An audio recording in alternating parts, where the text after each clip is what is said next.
ဒီတရားတော်ကိုမဟောကြားသေးခင်မနာကြသေးခင်မှာတရားတော်အလုံးကိုဟောကြားတော်မူခဲ့တဲ့ဘုရားရှင်ကိုယ်တော်မြတ်ရဲ့အင်မတန်အေးချမ်းကြည်လင်တော်မူတဲ့မဟာကရုဏာကိုသိစေရတရားလုံးစုံကိုသိတော်မူမြင်တော်မူတဲ့သဗ္ဗညုတဉာဏ်ဒီဟုသောပညာကိုဒုမဟာကရုဏာကိုပညာကိုနှစ်ပါးစုံတို့ဖြင့်ပြည့်စုံတော်မူတဲ့ဘုရားရှင်ကိုယ်တော်မြတ်ကိုယုသိမြတ်တို့ရှိခိုးပူဇော်ကြအောင်စို့အလုံးလက်အုပ်ကလေးတွေချီထားကြကရုဏာတိတလဟရယံပညာပိဇောတဝိဟတမောဟတမံ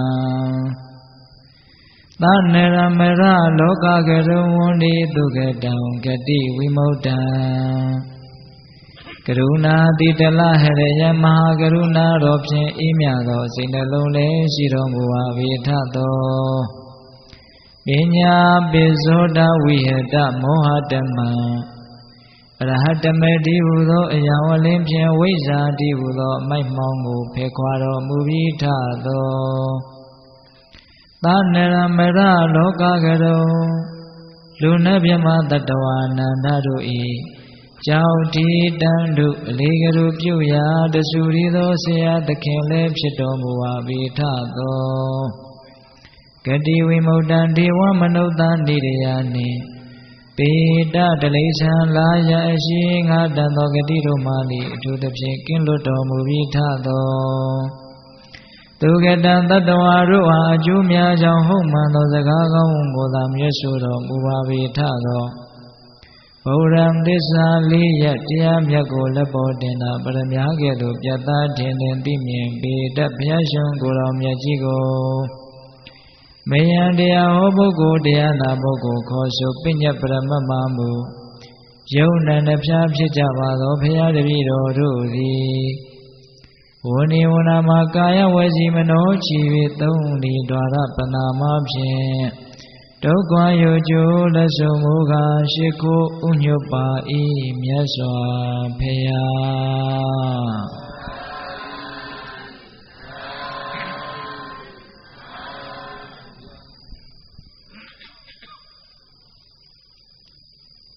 မာရိတာဘေးရန်ခတ်သိမ်းကင်းငြိမ်းတော်မူပြီးသောမြတ်စွာဘုရားဒေဝနတ်တို့သည်၎င်းမနုဿလူသားတို့သည်၎င်းအတုရာအတုရာတို့သည်၎င်းနာဂနဂါတို့သည်၎င်းခန္ဓဗခန္ဓဗနတ်တို့သည်၎င်းအေဓမ္မသောယေသပုဒ္ဒကာယအရှင်ချာသောတတ္တဝါတို့သည်အဋ္ဌိတန္တိရှိကြပါကုန်၏တေထိုနတ်လူစသောတတ္တဝါအများတို့သည်အဝေရာယံကင်းကြကုန်သည်ဖြစ်၍အဒန္တာဥစ္စာဓမ္မေလက်နက်ဓမ္မေကင်းဝေးကြကုန်သည်ဖြစ်၍အဖြာပိစ္ဆာစိတ်ဆင်းရဲခြင်းကင်းဝေးကြကုန်သည်ဖြစ်၍အတပ္ပတ္ထာယံသူဟူသည်များကင်းစင်ပါကြကုန်သည်ဖြစ်၍ဝိဟရိမှုနေလိုကြပါကုန်၏ဖျားအထာစာပဏထိုကဲ့သို့ပင်နေလိုကြပါကုန်တော်လေနေတံထိုနတ်လူစသောတတ္တဝါအများတို့မှာသဝေရာယံနေနှင့်တကွာဝိဟရန္တိနေကြရပါကုန်၏သဒန္တာဥစ္စာဓမ္မေလက်နက်ဓမ္မေသင်ပြီးတော့ဝိဟရန္တိနေကြရပါကုန်၏သတပ္ပတ္တာယံသူတွေနှင့်တကွာဝိဟရန္တိနေကြရပါကုန်၏သဗျာပိစ္ဆာစိတ်ဆင်းရဲခြင်းတို့နှင့်တကွာဝိဟရန္တိနေကြရပါကုန်၏မြတ်စွာဘုရားတဲ့ဟောဒီလောကမှာရှိသမျှသောတတ္တဝါတွေဟာဘေးကင်းရန်ကင်းငြိမ်းငြိမ်းချမ်းချမ်းကြည်ကြည်သာသာအေးအေးဆေးဆေးတတ်တတ်သာသာနေလိုကြပါကုန်တော်လေမငြိမ်မချမ်းစင်းစင်းရဲရဲရန်နေဘေးတွေသင့်ပြီးတော့နေကြရပါကုန်၏ဖေဟာအဲ့ဒါလို့ပင်ကိုကငြိမ်းငြိမ်းချမ်းချမ်းဘေးကင်းရန်ကင်းတကယ့်ကိုပဲအေးအေးဆေးဆေးနေလိုကြပြီမလို့မငြိမ်မချမ်းပူပူလောင်လောင်ရန်နေဘေးတွေနဲ့နေကြရတာဟာကိဋ္တံယောဇနံဘယ်လိုတန်ရောစဉ်အနှောင်အဖွဲ့ကြောင့်လဲဝါဘယ်ကဲ့သို့သောတရားစိုးတွေကြောင့်အဲ့ဒါလို့နေကြရတာလေလို့မြတ်စွာဘုရားကိုတရားမင်းကြီးကမေးတာဒီမေးခွန်းကိုမြတ်စွာဘုရားစီကိုမေးဖို့အတွက်တရားမင်းကြီးမှတော်တော်အချိန်ယူရတယ်အဲ့ဒါလို့မမေးသေးခင်မှာမြတ်စွာဘုရားရဲ့ထံတော်ဘာကိုလာရောက်ပြီးတော့ဒီမေးခွန်းမေးနိုင်ဖို့အတွက် ဒီမေကွန်မေးတဲ့အထိဦးဇင်းတို့ဏိဒန်းမှာသူ့ရဲ့အကြောင်းလေးကစိတ်ဝင်စားစရာလည်းကောင်းတယ်အဲ့ဒီဏိဒန်းအကြောင်းဝတ္ထုလေးကိုပြောမှဒီမေကွန်နဲ့ဒီမေကွန်ရဲ့အဖြေကိုနားထောင်ရတာဟာပို့ပြီးတော့အဓိပ္ပာယ်ရှိလိမ့်မယ်ပို့ပြီးတော့စီလျော်လိမ့်မယ်ဒါကြောင့်မို့လို့ဒီမေကွန်းကိုလာပြီးတော့မမေးခင်မှာတရားမင်းကြီးဘာတွေဖြစ်ခဲ့တယ်လဲဆိုတာလေးကိုအနည်းငယ်ပိဿပေါင်းသူတော်ကောင်းတို့ကိုဦးဇင်းတို့ပြောပြရတယ်ဟုတ်လားအေးတရားမင်းကမြတ်စွာဘုရားကိုဒီမေကွန်းလာလျှောက်တော့မယ်ဆိုတော့ဦးဇင်းတို့မြတ်စွာဘုရားကြီးကဘယ်မှာသတင်းသုံးနေတာလဲဆိုတော့ရာဇဂြိုလ်မြို့ရဲ့အရှိတ်ဘက်ဝေဒိကတောင်ဆိုတာရှိတယ်အဲ့ဒီတောင်နဘေးမှာတောင်ခပန်းမှာအိန္ဒသာလလို့အမည်ရတဲ့လှိုင်ကူကြီးရှိတယ်အဲ့ဒီလှိုင်ကူကြီးဘေးမှာနှစ်ဘဲပင်ကြီးတွေလည်းပေါက်နေတယ်လို့ဆိုတယ်နော်အဲ့ဒီနှစ်ဘဲပင်ပေါက်တဲ့ဝေရိဒတောင်ရဲ့လှိုင်ကူကြီးထဲမှာတဘာဝအလျောက်ဖြစ်နေတဲ့မိုးလုံလေးလိုလှိုင်ကူကြီးထဲမှာမြတ်စွာဘုရားသတင်းသုံးနေတာတရားမင်းကမြတ်စွာဘုရားကိုအဲ့ဒီချိန်မှာအင်မတန်ဖူးမြော်ခြင်းတယ်ဘာလို့ဖူးမြော်ခြင်းတာလဲဆိုတော့သူ့မှာအင်မတန်ကြီးကျယ်တဲ့ဆင်းရဲတွေစိုးရိမ်ခြင်းတွေပူလောင်ခြင်းတွေဖြစ်နေတာဘာလို့ဖြစ်တာလဲဆိုတော့သေရမဲ့နမိတ်၅မျိုးတရားမင်းကြီးမှာထင်နေတယ်တဲ့တာဝရိဏနတ်တွေသေတော့မယ်ဆိုလို့ရှိရင်တကူကြီးတဲ့နတ်တွေသေတော့မယ်ဆိုလို့ရှိရင်အဲ့ဒါလိုနမိတ်တွေထင်တယ်လို့ဆိုတယ်သူတို့ပန်ထားတဲ့နတ်ပန်းတွေညှိုးလာတယ်သူတို့ဝတ်ထားတဲ့နတ်ဝတ်နတ်စားတွေနွမ်းလာတယ်သူတို့ရဲ့လက်ကတိကြားကချွေးထွက်လာတယ်နတ်ပြည်မှာမပျော်ဘူးပြီးတော့သူတို့ရဲ့ရုပ်ဆင်းအင်္ဂါတွေလည်းပဲဖောက်ပြန်လာတယ်အဲ့ဒါလို့သေမဲ့နမိတ်၅မျိုးထင်းလာတော့တရားမင်းကသိတယ်သူကိုယ်သူငါတော့ဒီအင်မတန်ကြီးကျယ်တဲ့စည်းစိမ်ကြီးကိုဆွန့်ရတော့မှာပဲပြစ်ခဲ့ရတော့မှာပဲဒါကြောင့်အင်မတန်ပူလောင်နေဒါကနည်းနည်းလေးကိုချင်းစာကြည့်ပေါ့နော်ဒကာကြီးဒီမှာဘယ်လောက်ပူလောင်မလဲဆိုတာလောကမှာတကယ်အရေးတကယ်ဘေးဆိုတာအဲ့ဒါပါပဲနော်ခုဒကာဓမ္မတို့ဦးဇင်းတို့တွေကဒီဘေးအကြီးကြီးကိုမမြင်တော့ဘေးသေးသေးလေးတွေကိုဘေးကြီးတွေလို့ထင်နေတာဟုတ်လားနောက်ကကြားလိုက်နေတယ်ဆိုတာကိုမသိတော့ဆူးချစ်ခံရတာခွေးဟောင်ခံရတာကိုအကြီးကြီးလို့ထင်နေတာတောထဲမှာကြားလိုက်လို့ပြေးနေတဲ့လူတယောက်မျက်စိထဲမြင်ကြည့်စမ်းပါဗျာတောထဲမှာကြားလိုက်လို့ပြေးနေရတဲ့လူတယောက်မျက်စိထဲမြင်ကြည့်စမ်းပါအသက်လူပြီးတော့ပြေးနေရတာဟုတ်လားအဲ့ဒါကိုခွေးဟောင်ခံရတာကိုငါကိုဟောင်ရကောင်းလားလို့ရက်ပြီးတော့ဝေဖန်နေမယ်ခံစားနေမယ်ဆိုရင်ပိဋကရဲ့ကြားကမှီပြီးတော့ဘာလို့မှလဲတိုက်မှာပေါ့ဗျကြားလိုက်လို့ပြေးနေရတဲ့လူတယောက်အတွက်စူးချစ်ခံရတာခွေးဟောင်ခံရတာဟာကြီးကျယ်တဲ့ဒုက္ခလို့ပြောလို့ရမလားခုဒကာဓမ္မတို့ဦးဇင်းတို့ရဲ့နောက်မှာသေမင်းကလိုက်နေတယ်ကြားလိုက်နေတယ်ဒါပေမဲ့အဲ့ဒီကြားလိုက်ခံနေရတယ်ဆိုတာကိုမသိတဲ့အတွက်ကြောင့်သိတော်လည်းပဲမေ့လျော့ထားတဲ့မသိခြင်းနဲ့အတူတူဖြစ်တဲ့မေ့လျော့နေတဲ့အတွက်ကြောင့်လူကဲရတာလူချီးမွမ်းတာဆိုတဲ့ခွေးဟောင်ခြင်းနဲ့တူတဲ့ကိစ္စတွေကိုအရေးထားနေတာလောကဓာတ်ဆိုးတွေနဲ့တွေ့ခြင်းလို့ဆိုရတဲ့ဆူးချစ်ခံရတာကိုအလေးထားနေတာတကယ်စင်စစ်ဆူးချစ်တာခွေးဟောင်တာဟာကြားလိုက်ခံနေရတဲ့လူတယောက်အတွက်အရေးကြီးပါသလားအေးအရေးတွေဘာလို့ကြီးနေလဲဆိုတာအဖြေပေါ်ပြီနော်အရေးတွေဘာလို့ကြီးနေတာလဲသေမင်းဒီဟူသောကြားကြီးလိုက်ခံရတဲ့ဘေးကိုတကယ်မမြင်လို့တကယ်သေးသေးလေးဘေးကအကြီးကြီးလို့ထင်ပြီးတော့လူကိုခြောက်ခြားစေနေတာသဘောကျရဲ့လားအေးအခုလည်းပဲတရားမင်းကြီးမှာတကယ်အကြီးတကယ်ဘေးတွေ့ပြီနော်အေးသင်္နမိတ်၅ပါးထင်ပြီးတော့တတိပေးလာပြီအနိစ္စကပြင်းပြင်းထန်ထန်တကားခောက်လာပြီမဖွင့်လို့မရတော့ဘူး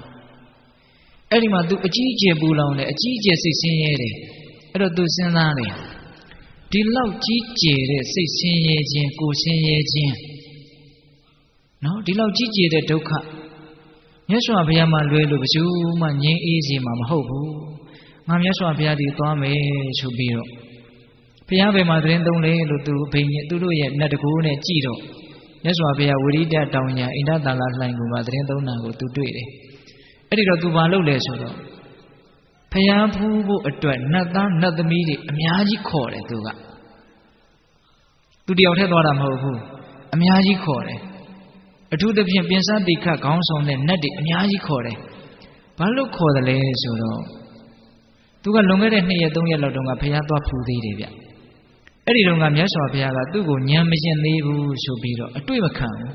ဖလားသမပဝင်စားနေတာသူမြတ်စွာဘုရားကိုသွားပြီးတော့ဖူးမြော်ခွင့်မရ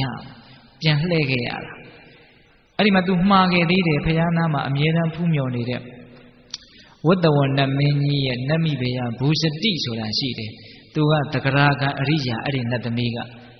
တဂရကံဆိုတော့ကာမဂုဏ်ကိစ္စတွေအင်မတန်နည်းတဲ့အတွက်ကြောင့်အချိန်ပြည့်နီးဘုရားနာမှာရှိတယ်အဲ့ဒီဘူဇတိနတ်သမီးကအဲ့ဒါတရားမင်းကဘူဇတိနတ်သမီးကိုငါမြတ်စွာဘုရားရဲ့ခြေတော်အစုံကိုရှ िख ိုးဥချတဲ့အကြောင်းရှောက်လိုက်ပါလေလို့ပြောပြီးတော့ပြန်သွားတာအဲ့ဒါသူကစဉ်းစားတာတရားမင်းကငါဟာကျွတ်ထိုက်တဲ့ပုဂ္ဂိုလ်မဟုတ်လို့မြတ်စွာဘုရားကငါ့ကိုအတွေ့မခံတရားမဟောတာနဲ့တူပါရဲ့ဒါကြောင့်နတ်သားနတ်သမီးတွေအများကြီးသာခေါ်သွားမယ်ဆိုရင်ဟောဒီတဲကတစုံတယောက်သောပုဂ္ဂိုလ်ကတော့ကျွတ်ထိုက်တဲ့ပုဂ္ဂိုလ်ပါလိမ့်အဲ့ဒီကျွတ်ထိုက်တဲ့ပုဂ္ဂိုလ်ပါလို့ရှိရင်မြတ်စွာဘုရားဧကန္တတရားဟောမှာပဲအဲ့ဒါလိုတရားဟောရင်ငါလည်းပဲတရားနာရတာကောင်းရဲ့ဟောဒီအကျိုးကိုမြင်လို့တရားမင်းကအဖော်တွေအများကြီးခေါ်တာဉာဏ်ကြီးတယ်နော်တရားမင်းကဟုတ်လားအမှန်ကတော့မြတ်စွာဘုရားကသူ့ကိုမကျွတ်ထိုက်လို့တရားမဟောတာမဟုတ်ပါဘူးဉာဏ်မရှင်းသေးလို့တရားမဟောတာအဲ့ဒီမှာသူနတ်တွေအများကြီးခေါ်တာအဓိကကဘယ်သူကိုခေါ်လဲဆိုတော့မြတ်စွာဘုရားနဲ့ယဉ်နီးတယ်လို့သူယူဆထားတဲ့ပင်စတိခနတ်သားကိုခေါ်တာပင်စတိခဆိုတာကခေါင်းမှာစတုံးကလေးတွေ၅ခုထုံထားတယ်လို့ဆိုတယ်ဒါကြောင့်သူ့ရဲ့နာမည်ကပင်စတိခပိဋကတို့ကြားဖို့ပါတယ်တချင်းဆိုကောင်းတဲ့နတ်သားလေဘေလူဝဆိုတယ်ဥရှိတိမှဲ့ရောက်နတ်ဆောင်ကိုတီးပြီးတော့တချင်းဆိုတာသူတချင်းဆိုတဲ့အကြောင်းလည်းအနည်းငယ်တော့ဦးဇင်းတို့ပြောရမယ်ဟုတ်လားအဲ့ဒါလို့ပင်စတိခနတ်သားခေါင်းဆောင်ပြီးတော့နတ်သားနတ်သမီးတွေအများကြီးခြံရံပြီးတော့မြတ်စွာဘုရားကြီးကိုချင်းကပ်တယ်ဝိရိဒတောင်ရရောက်တော့အချင်းပင်စတိခမြတ်စွာဘုရားဆိုတဲ့ပုဂ္ဂိုလ်မြတ်ကြီးတွေဆိုတာအင်မတန်ချင်းကပ်ဖို့ခဲရင်းတယ်ဒါကြောင့်သင်အရင်လက်ဦးသွားပြီးတော့မြတ်စွာဘုရားကိုခွင့်ပြုအောင်တောင်းပန်ပါအောင်ပြီးမှငါနောက်ကလာခဲ့ပါမယ်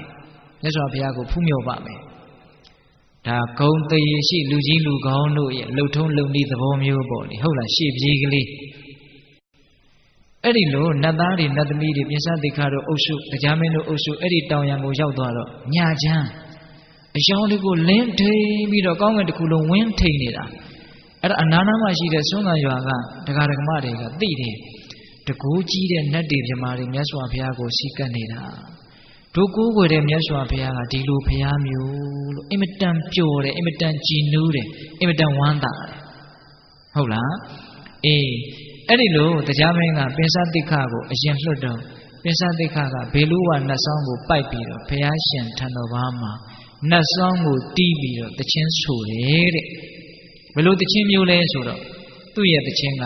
ဘုရားဂုဏ်နဲ့ဆက်သောတရားဂုဏ်နဲ့ဆက်သောတန်ဃာဂုဏ်နဲ့ဆက်သောယဟန္တာတို့ရဲ့ဂုဏ်နဲ့ဆက်သောကာမဂုဏ်နဲ့ဆက်သောတဲ့အဲ့ဒီလိုမျိုးအဓိပ္ပာယ်တွေပါတဲ့တခြင်းကိုဆိုတာသူကဒီပင်စတိခဆိုတဲ့နတ်သားကတိမ်ပရုနတ်မင်းကြီးရဲ့သမီးသူရိယဝစ္စတာဆိုတဲ့နတ်သမီးကိုတစ်ဖက်သက်သူကမျက်နှိုးနေတာဒါပေမဲ့အဲ့ဒီနတ်သမီးကသူ့ကိုမကြိုက်ဘူးဒါကြောင့်သူကတခြင်းစဆိုတဲ့ကဘယ်လိုဆိုလဲနည်းနည်းလေးတော့ဦးဇင်းရွတ်ပြမယ်နော်ဘဟုတုတ္တမဟုတ်လားငါသည်တဲ့တိမ်ပရုနတ်မင်းကြီးကိုရှ िख ိုးပါ၏ဘာလို့လို့ဆိုဒီလောက်ချောဒီလောက်လှတဲ့နတ်သမီးဟာဒီနတ်မင်းကြီးကြောင့်ငါမြင်ခွင့်ရတာဒါကြောင့်တိမ်ပရုနတ်မင်းကြီးကိုငါရှ िख ိုးပါ၏ချွေးထွက်လောက်အောင်အိုက်နေတဲ့ပုဂ္ဂိုလ်ဟာလေနူအေးလေးကိုတန်းတတယ်လို့မျိုးအတော်ပြောတတ်တယ်ဗျသိလားနော်ယဟန္တာအရှင်မြတ်ဟာနိဗ္ဗာန်ကိုတန်းတတယ်လို့မျိုးဒါလည်းပါတာပဲသူကအင်မတန်ဆာလောင်းနေတဲ့လူဟာအစာဟာရကိုမှုတ်သိပ်တယ်လို့မျိုးရေငတ်နေတဲ့လူဟာရေကိုတန်းတတယ်လို့မျိုးငါဟာသူရိယဝစ္စတာကိုတန်းတတယ်အဲ့ဒါတွေပါတာသူကနော်အများကြီးပဲသူပြောထားတာတွေဂါထာတွေမှအများကြီးပဲငမြားကြီးကိုမြုံမိတဲ့ငါဟာမထွေးနိုင်မမြုံနိုင်ဖြစ်နေတယ်လို့မျိုးငါဒုက္ခတွေရောက်နေပြီဒါတွေလည်းပါတယ်မှုံရစ်နေတဲ့ဆင်းပြောင်းဟာဘာကူမှမသိနိုင်မမြင်နိုင်မဲနဲ့သူထင်ရလို့တယ်လို့မျိုးငါဟာဒုက္ခတွေရောက်နေပြီယဟန္တာကိုလှူရတဲ့အလူဟာနည်းနည်းလေးစေတနာလေးဖြစ်ပေမလို့အများကြီးသောအကျိုးတွေကိုပေးပြီးတော့ကြီးထွားလာတယ်လို့မျိုးသူရိယဝစ္စတာကိုမျက်နှိုးတဲ့စိတ်တွေကငါမှအများကြီးကြီးထွားလာပြီအဲ့ဒါတွေပါတယ်အဲ့ဒီမှာသူ့ရဲ့တခြင်းတွေဦးဇင်းတို့ကုံအောင်ပြောရင်ဆုံးမှာမဟုတ်ဘူးသိလားအဲ့ဒီမှာမြတ်စွာဘုရားကသူ့တခြင်းဆုံးတော့ချီးမွမ်းတယ်တခြင်းတန်ကိုချီးမွမ်းတယ်ပင်စတိခါတဲ့ ဒီတခြင်းတွေကိုဘယ်တော့မှမင်းသိကုန်းထားလေတဲ့သင်ရဲ့တခြင်းတန်ဟာစောင်းတန်ကိုလည်းမလွန်ဘူးသင်ရဲ့စောင်းတန်ဟာတခြင်းတန်ကိုမလွန်ဘူးတော်တယ်ပေါ့တီးတာဆိုတာတခြင်းတန်ကိုตาရလို့တခြင်းဆိုတာကိုအားပေးတဲ့အနေနဲ့မြတ်စွာဘုရားချီးမွမ်းတာမဟုတ်နော်တချို့ပုဂ္ဂိုလ်တွေကဟာပြင်စသင်္ခါတခြင်းဆိုတာကိုမြတ်စွာဘုရားတောင်သဘောကျပြီးတော့ထောက်ခံတဲ့ရောင်ပါလို့ပြောတာရှိတယ်လေအမြန်ကဘာကြောင့်မြတ်စွာဘုရားကဒီတခြင်းတန်ကိုချီးမွမ်းတာလဲဆိုတော့တကယ်လို့ဒီလိုအတိအမှတ်မပြုဘူးမချီးမွမ်းဘူးဆိုရင်မြတ်စွာဘုရားလက်မခံဘူးနဲ့တူရဲ့ဆိုပြီးပြန်သွားလို့ရှိရင်မဖို့ဒီဟူသောအကျိုးစီးပွားအစစ်အမှန်တွေကဆုံးရှုံးမှဆိုးလို့သူတို့မပြန်အောင်လို့မြတ်စွာဘုရားကဒီတခြင်းတန်ကိုချီးမွမ်းလိုက်တာအဲ့ဒီမှာပြင်စတိခမြတ်စွာဘုရားကိုစကားပြောရဲသွားတယ်ဒီတခြင်းတွေကိုသင်ဘယ်လုံးကတည်ကုန်းထားတာလဲဆိုတော့ပြင်စတိခကမြတ်စွာဘုရားတဲ့ဒီတခြင်းတွေတည်ကုန်းထားတာကြားကြလှပြီတဲ့မြတ်စွာဘုရားဖျားဖြစ်ပြီးခါစဥရဝေလတော်နေရင်စရာမြစ်ကမ်းဘေးအဇပါလညောင်မဲအောက်မှာသတင်းသုံးလုံးကလေးကစတပည့်တော်ဒီတခြင်းတွေကိုတည်ကုန်းထားတာအဲ့ဒီတုန်းကတိမ်မရုနမင်းကြီးရဲ့နဗိမာန်ရှိကိုဟောဒီစောင်းကြီးပိုက်ပြီးတော့တပည့်တော်သူ့သမီးကိုသဘောကျတယ်နဲ့သွားဆိုတာသူအကြောင်းတွေပြောနေတာပြင်စတိခါကအဲ့ဒီလိုတခြင်းဆိုတော့သူရိယဝိသတာကထွက်လာတယ်တဲ့ဗိမာန်တွေကသင်ဟာတဲ့ဘုရားကုံတရားကုံတန်ခါကုံတွေကိုဆိုတာမြတ်စွာဘုရားဆိုတဲ့ပုဂ္ဂိုလ်ကြီးကိုငါမဖူးပါဘူးတဲ့ဒါပေမဲ့လို့သူဓမ္မနတ်တပည့်မှာငါကနေတော့မှမြတ်စွာဘုရားရဲ့ဂုဏ်တွေကိုငါကြားခဲ့ရတယ်အဲ့ဒါလို့အင်မတန်ထူးမြတ်တဲ့မြတ်စွာဘုရားရဲ့ဂုဏ်တွေကိုဆိုတဲ့အတွက်ကြောင့်ဒီနေ့တနေ့တာသင်နဲ့ငါရဲ့ပေါင်းဖော်ခြင်းဖြစ်ပါစေအဲ့ဒီနေ့ကစနောက်တစ်ခါမှမပေါင်းဖော်ရတော့ဘူးလို့မြတ်စွာဘုရားကိုပြင်စတိခါကသူ့အကြောင်းလေးလျှောက်ပြောတာအဲ့ဒါကိုတရားမင်းကစိတ်မရှိဘူးနောက်ကနေပြီးတော့သူလာဖို့အတွက်ရှေ့ပြေးလွတ်တာကိုသူ့ကိုရေးကိုတာလေးပြောနေတာအဲ့ဒီမှာဟေးပြင်စတိခတရားမင်းမြတ်စွာဘုရားကိုရှ िख ိုးတယ်ဆိုတာကိုမင်းပြောအောင်နောက်ကနတ်တို့ရဲ့တကူနဲ့အချင်းချင်းသိပေးတာအဲ့ဒီတော့မှပြင်စတိခါကမှန်လားပါဘုန်းတော်ကြီးတော်မူသောမြတ်စွာဘုရားတရားမင်းကမြတ်စွာဘုရားကိုရှ िख ိုးကြတော့ပါဘုရားအဲ့ဒီမှာမြတ်စွာဘုရားကတရားမင်းကြီးချမ်းသာပါစေဘာဖြစ်လို့လဲဆိုတော့မြတ်စွာဘုရားဆိုတာတတ္တဝါအလုံးချမ်းသာတာကိုမြင်ခြင်းနဲ့တဲ့အဲ့ဒါလိုလေးအမိန့်ရှိတော့မှတရားမင်းကအချမ်းရံနေနဲ့ဂူထဲကိုဝင်လာတာတရားမင်းဝင်လာတော့ဒီဂူလုံးကလင်းထိန်သွားတယ်ဒါပေမဲ့မြတ်စွာဘုရားရဲ့ရောင်ရည်တော်ကိုတော့မလွှမ်းမိုးနိုင်ဘူးတရားမင်းလည်းဝင်လာရောမညီညာတဲ့ဂူကြီးဟာညီညာသွားတယ်မကျေပြန့်တဲ့ဂူဟာကျေပြန့်သွားတယ်ဩစရာတော့ကောင်းတယ်နော်အဲ့ဒီမှာမြတ်စွာဘုရားကတရားမင်းကြီးကိုအလုတ်ကိစ္စတွေဒီလောက်များတဲ့ကြားတွေကဖျားလာဖူးနိုင်တာဩစရာကောင်းတယ်လို့အဲ့ဒါလိုလေးမြတ်စွာဘုရားကစကားကိုဥစွာပြောတာမြတ်စွာဘုရားဆိုတော့စကားပြောအင်မတန်ကျွမ်းကျင်တာပေါ့နော်အဲ့ဒီတော့မှန်လားပါဗျာတဲ့တပည့်တော်အခုမှမြတ်စွာဘုရားကိုလာဖူးတာမဟုတ်ပါဘူးလွန်ခဲ့တဲ့3ရက်လောက်တုန်းကတပည့်တော်မြတ်စွာဘုရားကိုလာဖူးပါသေးတယ်ဖေ။အဲ့ဒီတုန်းကမြတ်စွာဘုရားဖလားသမဘဝင်စားနေလို့တပည့်တော်အခွင့်မတန်လို့ဘုဇတိနတ်သမီးကိုမှားထားခဲ့ပြီးတော့တပည့်တော်ပြန်သွားတာဗျာမြတ်စွာဘုရားကိုရှ िख ိုးတယ်လို့ပြောလိုက်ပါလျှောက်လိုက်ပါလို့တပည့်တော်ဘုဇတိကိုမှားခဲ့တယ်အဲ့ဒီဘုဇတိနတ်သမီးကမြတ်စွာဘုရားကိုလျှောက်ပါရဲ့လားဖေ။အေးလျှောက်တယ်တဲ့အဲ့ဒီတုန်းကသင်ရဲ့ယထာဘိန်းတန်ကိုကြားလိုက်တာနဲ့ငါဖလားသမဘကထတာတပြိုင်တည်းသေးပဲတဲ့ယထာဘိန်းတန်ကိုကြားလို့ဖလားသမဘကထတာတော့မဟုတ်ဘူးတိုက်ဆိုင်မှုပေါ့နော်အဲ့ဒီလိုမြတ်စွာဘုရားကအမိန့်ရှိတော့တရားမင်းကမြတ်စွာဘုရားကိုစပြီးတော့လျှောက်တယ်အရှင်ဘုရားတဲ့တပည့်တော်ရှေးအစဉ်ဆက်နတ်တွေပြောခဲ့တဲ့စကားမှန်တဲ့အကြောင်းတပည့်တော်သိရတယ်ဘာလဲဆိုတော့မြတ်စွာဘုရားလောကမှာပွင့်ထွန်းလာလို့ရှိရင်အတူရာတွေဆုပ်ယုပ်ပြီးတော့တာဝရိန္ဒနတ်တွေစီကားတယ်တိုးတက်တယ်ကြီးပွားတယ်လို့တပည့်တော်ကြားဘူးတဲ့အခုသိမ့်မှန်တာပဲတဲ့မြတ်စွာဘုရားပွင့်လာတော့ဘုံကံကြီးတဲ့နတ်သားတွေနတ်သမီးတွေတပည့်တော်တို့တာဝရိန္ဒနတ်ပြည်မှာအများကြီးတိုးတက်တယ်တဲ့မြတ်စွာဘုရားကိုလျှောက်တာနော်အဲ့ဒါနဲ့သူကတစ်ဆက်တည်းသူ့ရဲ့သားဖြစ်တဲ့ဂောပကနတ်သားရဲ့အကြောင်းကိုပြောပြမြတ်စွာဘုရားကိုတရားဟောဖို့တောင်းပန်ခြင်းလို့ဏိဒန်းတွေခင်းနေတာတရားမင်းကဟိုခုနတုန်းကဥစဉ်ဏိဒန်းတုန်းကရွတ်လိုက်တယ်လေတတ္တဝါတွေဟာငြိမ်ငြိမ်ချမ်းချမ်းဘေးကင်းရန်ကင်းတကယ့်ကိုစိတ်ချမ်းချမ်းသာသာနဲ့နေလိုကြပြီမလို့အဲ့ဒါလို့မနေကြရဘူးမငြိမ်ချမ်းသာဟာဘာကြောင့်လဲဆိုတဲ့ဒီမေးခွန်းကလေးမမေးခင်မှာစကားဏိဒန်းတွေတွဲနေတာဘယ်သူအကြောင်းကိုရှောက်မှလဲ သူ့ရဲ့သားဂောပကနတ်သားရဲ့အကြောင်းကိုရှောက်မှာအဲ့ဒါကိုဦးဇင်းတို့ဂောပကဝိထုဆိုပြီးတော့အကျေတဝန်းကြီးပြောထားတာရှိတယ်အဲ့ဒါကိုပိဿပေါင်းသူတော်ကောင်းတို့နှလုံးသွင်းကြည့်မယ်နော်အဲ့ဒီဂောပကဆိုတဲ့နတ်သားကသူကတာကီဝင်မင်းသမီးအရင်ဘဝကမိန်းမဂောပိကာတဲ့ကပိလဝတ်ပြည်ကဖះကိုကြည်ညိုတယ်တရားကိုကြည်ညိုတယ်သံဃာကိုကြည်ညိုတယ်ဂောပိကာတာကီဝင်မင်းသမီးတဲ့မိန်းမဖြစ်ရတာအင်မတန်ဆက်ဆုပ်တယ်တဲ့သူကဖြစ်လေရဘဝယောက်ျားပဲဖြစ်ချင်တယ်အဲ့ဒါကြောင့်မို့လို့မြတ်စွာဘုရားဒီယတနာမြတ်သုံးပါးကိုကိုယ်ွယ်စည်းကပ်ရင်းနဲ့ယောက်ျားဖြစ်ရဖြစ်ကြောင်းအကျင့်ကိုသူကျင့်တယ်နော်အဲ့ဒါလို့သူဘာသာရေးကိုကိုင်းဆိုင်ပြီးတော့တကယ်စိတ်ကောင်းနှလုံးကောင်းနဲ့နေလာရင်းနဲ့သေတော့တရားမင်းရဲ့သားယောက်ျားဖြစ်တယ်နတ်သားဖြစ်တယ်နော်နတ်သားဖြစ်တော့ဒီနေ့နတ်စည်းစိမ်ခံစားရင်းနဲ့ကကြည်တဲ့ကန္တပတ်နတ်အဖွဲ့ကြီးတစ်ဖွဲ့တရားမင်းအမှုရှိတဲ့တရားရဲ့ဆွေတွေမျိုးတွေဒီကြီးကျယ်တဲ့စည်းစိမ်ရှိတဲ့နတ်တွေကိုဖြောပြေဖို့အတွက်ပေါ့ဗျာလူလောကကြီးလိုပါပဲဟုတ်လားဖြောပြေဖို့အတွက်အဲ့ဒီကန္တပတ်ကကြည်တဲ့နတ်အဖွဲ့ကြီးတစ်ဖွဲ့ရောက်လာတယ်အဲ့တီးကြမှုကြဆိုကြကကြပေါ့လေအဲ့ဒီကကြည်တဲ့နတ်ကနေတဲ့နတ်တွေထဲမှာထူးထူးခြားခြားကကြည်တဲ့ကန္တပတ်နတ်3ယောက်ကဒီပြင်နတ်တွေတဲ့ပူပြီးတော့အယောင်အဝါတွေထွက်နေတယ်တဲ့အဲ့ဒါကိုဂောပကနတ်သားကအဲ့ဒီကကြည်တဲ့အဖွဲကြီးရဲ့ကနေပုံဆိုနေပုံတွေကိုကြည့်ရှုခံစားရင်းနဲ့တတိထားမိဟာဟိုနတ်3ယောက်ကဒီပြင်နတ်တွေတဲ့ပူပြီးတော့အယောင်တွေထွက်နေပါလားအဲ့ဒါနဲ့ထပ်ပြီးတော့သူစဉ်းစားတယ်ဘာလို့ဒီအယောင်တွေကထွက်နေတာတော့ဘာလို့သူတို့ကသူများနဲ့မတူတာတော့စဉ်းစားလိုက်တော့အဲ့ဒီခန္ဓပနတ်3ယောက်ကအရင်ဘဝကယဟန်နေသေးလို့ယဟန်နေပြန်တော်မူလို့ဖြစ်လာတာတဲ့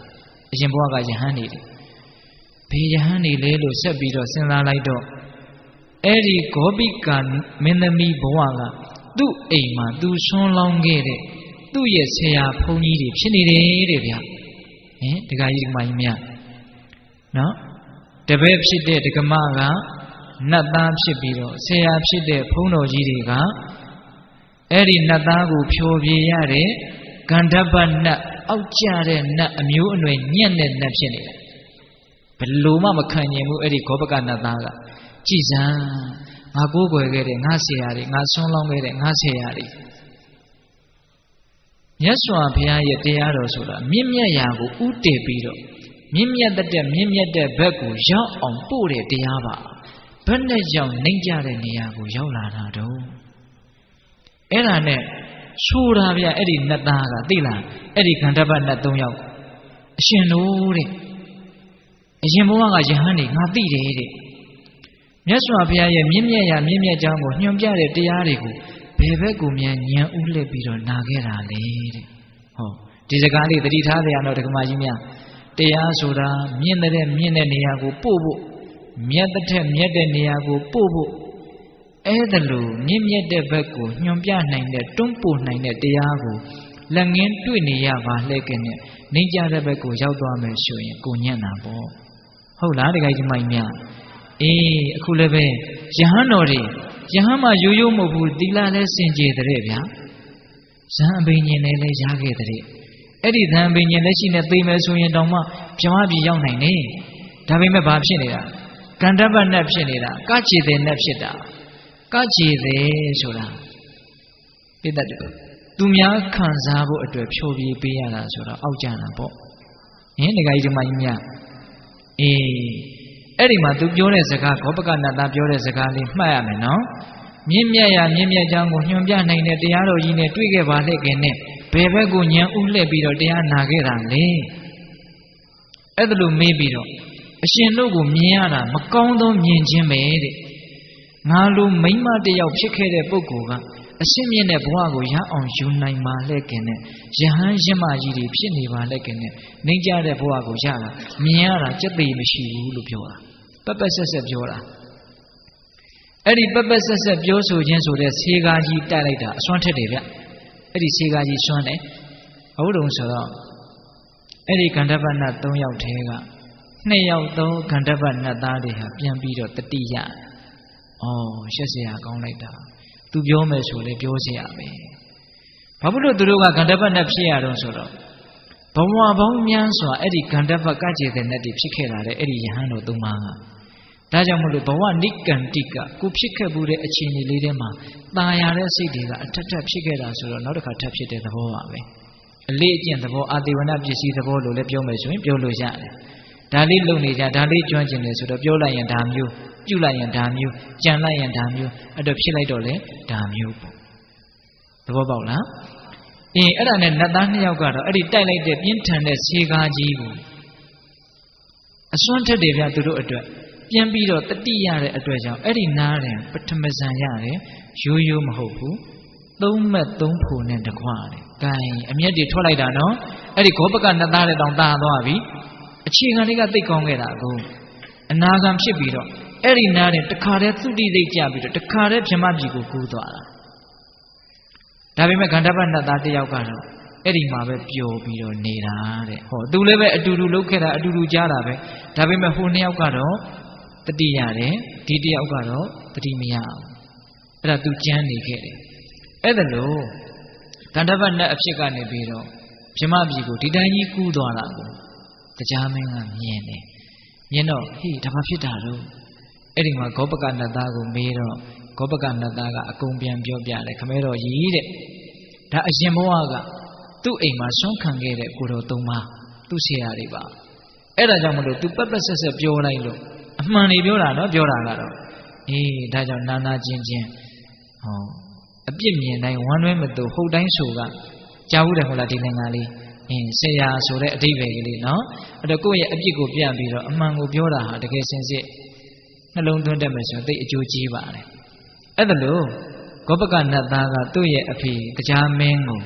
အဲ့ဒီဂန္ဓပနတ်တွေရဲ့အကြောင်းကိုပြောပြတော့တရားမင်းကြီးကအင်မတန်သဘောကျတယ်တော်လိုက်တာတတိယပြီးတော့သူတို့အနာဂံဖြစ်သွားတယ်တန်တရားရေးစိတ်အေးရတယ်အဲ့ဒီအကြောင်းတွေကိုသူကမြတ်စွာဘုရားကိုလျှောက်ပြီးတော့အရှင်ဘုရားတပည့်တော်လည်းအဲ့ဒီနတ်တွေလို့တရားဓုများရလေမလားလို့ဟောတရားမင်းကနော်အဲ့ဒါလို့တပည့်တော်မျောကိုမိတယ်မျောလင့်မိတယ်တောင့်တမိတယ်ဒါကြောင့်မြတ်စွာဘုရားစီကိုဘုရားပြီးတော့ချင်းကပ်တာပါဒါကြောင့်တပည့်တော်မှာဖြစ်နေတဲ့အတွေ့ဖြစ်နေတဲ့ပြဿနာဒါတွေနဲ့ပတ်သက်ပြီးတော့မေခွင့်ပြုပါလို့တောင်းပန်ပြီးတော့သောတော်တုံးကတရားဏိဒန်းတုံးကမေးတဲ့အမေကိုမြတ်စွာဘုရားကိုမေးတာပြန်ပြောမယ်နော်တတ္တဝါတိုင်းဟာငြိမ်ငြိမ်ချမ်းချမ်းဘေးကင်းရန်ကင်းစိတ်ဆင်းရဲခြင်းမရှိဘဲနဲ့နေလိုကြတယ်ဒါပေမဲ့အဲ့ဒါလို့မနေကြရဘူးပူပူလောင်လောင်စိတ်ဆင်းရဲရဲနဲ့ဘေးတွေရန်နေနဲ့နေကြရတာစိုးရိမ်မှုတွေနဲ့နေကြရတာအဲ့ဒါလို့မငြိမ်မချမ်းနေကြရတာဟာဘာကြောင့်လဲလို့မေးတာတရားအခုမှစတာနော်တရားကအခုမှစတာအချိန်ကတော်တော်ရောက်သွားပြီတက္ကမကြီးတွေအောက်ကနည်းနည်းတော့အေးတာပေါ့ဟုတ်လားဒါပေမဲ့ဆုံးအောင်နာကြရမယ်အခုမှပြောလို့ရင်တရားအနှစ်သာရကအခုမှစမှာငြိမ်းချမ်းခြင်းပါလှည့်ကင်နဲ့ဘာကြောင့်မငြိမ်းချမ်းကြရသလဲဆိုတာကိုမြတ်စွာဘုရားဘယ်လိုဖြေလဲဆိုတော့ဣတ္တမေစရိယတန်ယောဇနံဣတ္တမေစရိယတန်ယောဇနံမနာလိုခြင်းဝင်တိုးခြင်းဆိုတဲ့တန်ယောဇဉ်ကျိုးတို့ကြောင့်နေတံထိုနတ်လိုစားသောတတ္တဝါတို့သည်သဝေရာယံရှိကြကုန်သည်ဖြစ်၍တတန္တဥစ္စာတံပေလက်နဲ့တံပေသင့်ရောက်ကြကုန်သည်ဖြစ်၍သဗျာပိစ္ဆာစိုးရင်ခြင်းပူဆွေးခြင်းစိတ်ဆင်းရဲခြင်းနဲ့တကွာဖြစ်ကြကုန်သည်ဖြစ်၍သဝေရိနောသတပ္ပနာယံသူတွေနှင့်တကွသဝေရိနောယံဟုသမျှဝိုင်းဝိုင်းလည်နေကြကုန်သည်ဖြစ်၍ဝိဟရန္တိနေကြရကုန်၏ချမ်းသာခြင်းပါလဲနဲ့မချမ်းသာကြရမချမ်းသာကြရတာဟာဣတ္တာမစ္စရိယဆိုတဲ့တန်ရောစဉ်ကျိုးနှစ်ချောင်းနဲ့